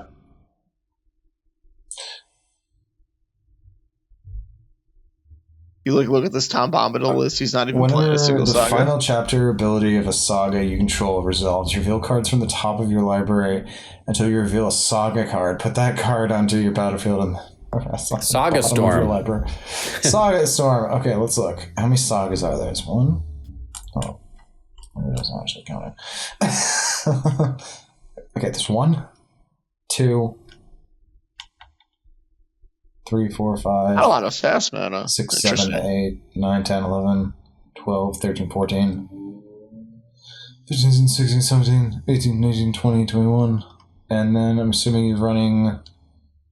They're not running Urza's Saga. So there's 21 Sagas in this deck. Well, I mean, look at their artifacts. There's like no fast mana in the deck.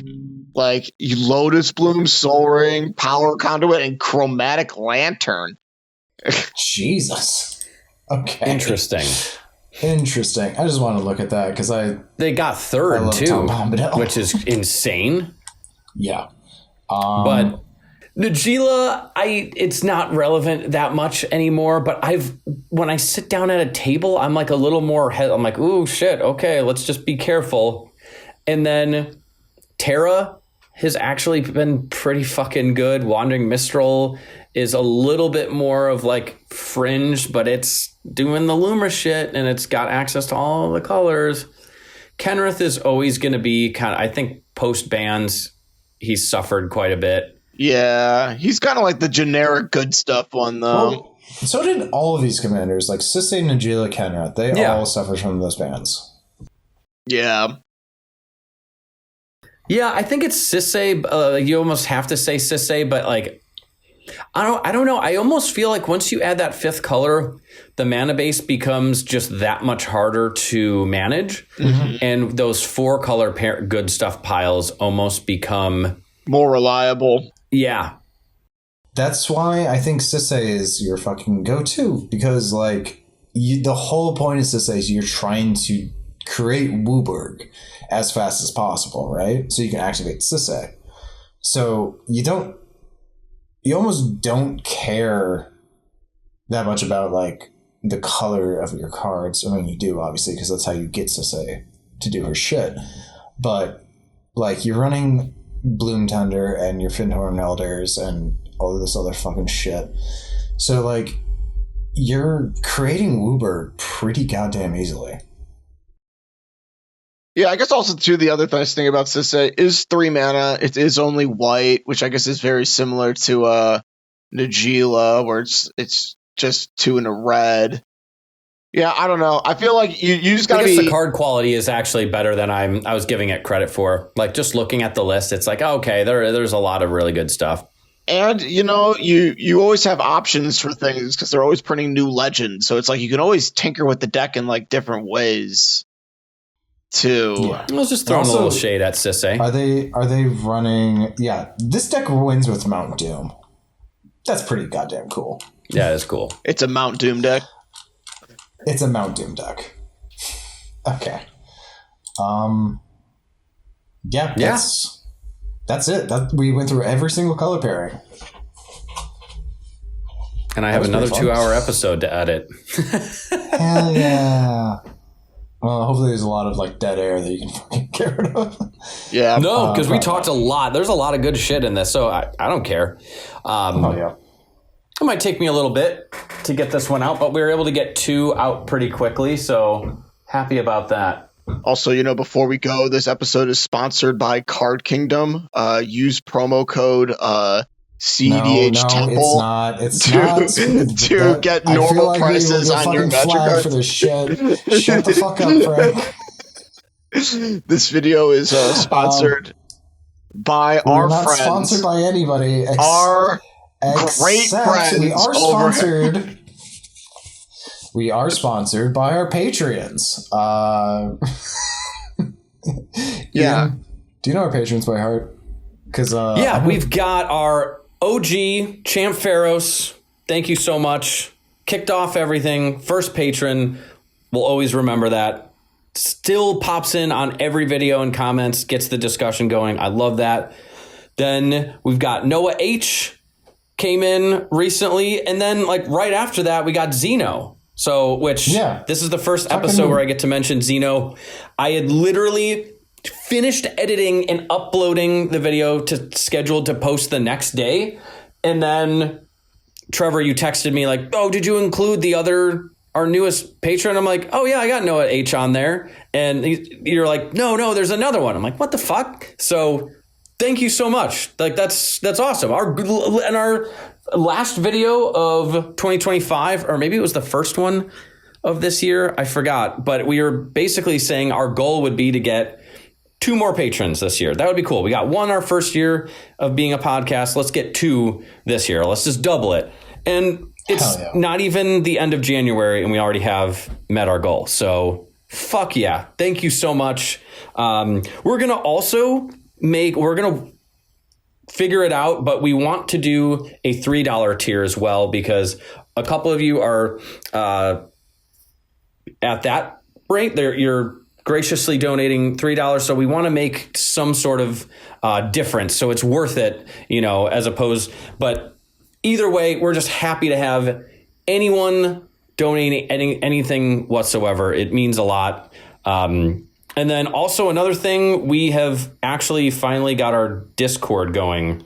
for the channel, and it's called the cEDH Temple, and we'll put the link in the description of our videos from now on. I'll go back and put it in some of the old ones. And yeah, Trevor, anything else about the Discord? The Discord, it's come in, say hi. If we get it big enough, I want to be able to for people to just go in and look for, either competitive games or casual Magic games or anything else. If you got board game simulator on your computer and you want to look for somebody to play a game with, go ahead. Use our fucking channel and do that, because I just want to grow it and have a fun little Discord to work with. But yeah, come in and say hi. Besides that, we've got our TikTok. No, we don't. I was just thinking of how I'm getting rid of TikTok, or how I can't get rid of TikTok because my girlfriend still sends me TikToks. So I'm just okay, I have to keep this for that, but I'm not posting anything on it. Yeah, fuck TikTok. Fuck TikTok. But we do have a Twitter, we have a Blue Sky, and we have an Instagram, and I'm going to try and post a little bit more on those. So do what Yoda would say. There is no try. There's only do. So... post. He's a little green bitch, so yeah.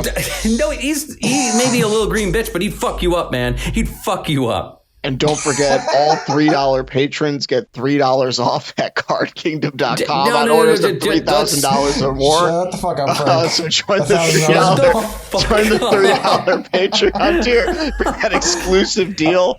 You guys are going to love it. It's been a great episode. Thanks for supporting the show. Don't worry about this guest, because he'll never be on again until we do, except for in literally 2 episodes when we do another reserve lift rank. So, Frank, we'll see you back for the ranks. Thanks again for coming on and of course fucking us over with your lies. The lies, dirty, the slander. Dirty lies. I'm just trying to support the show, dude. All right. We'll see you in hell, nerds.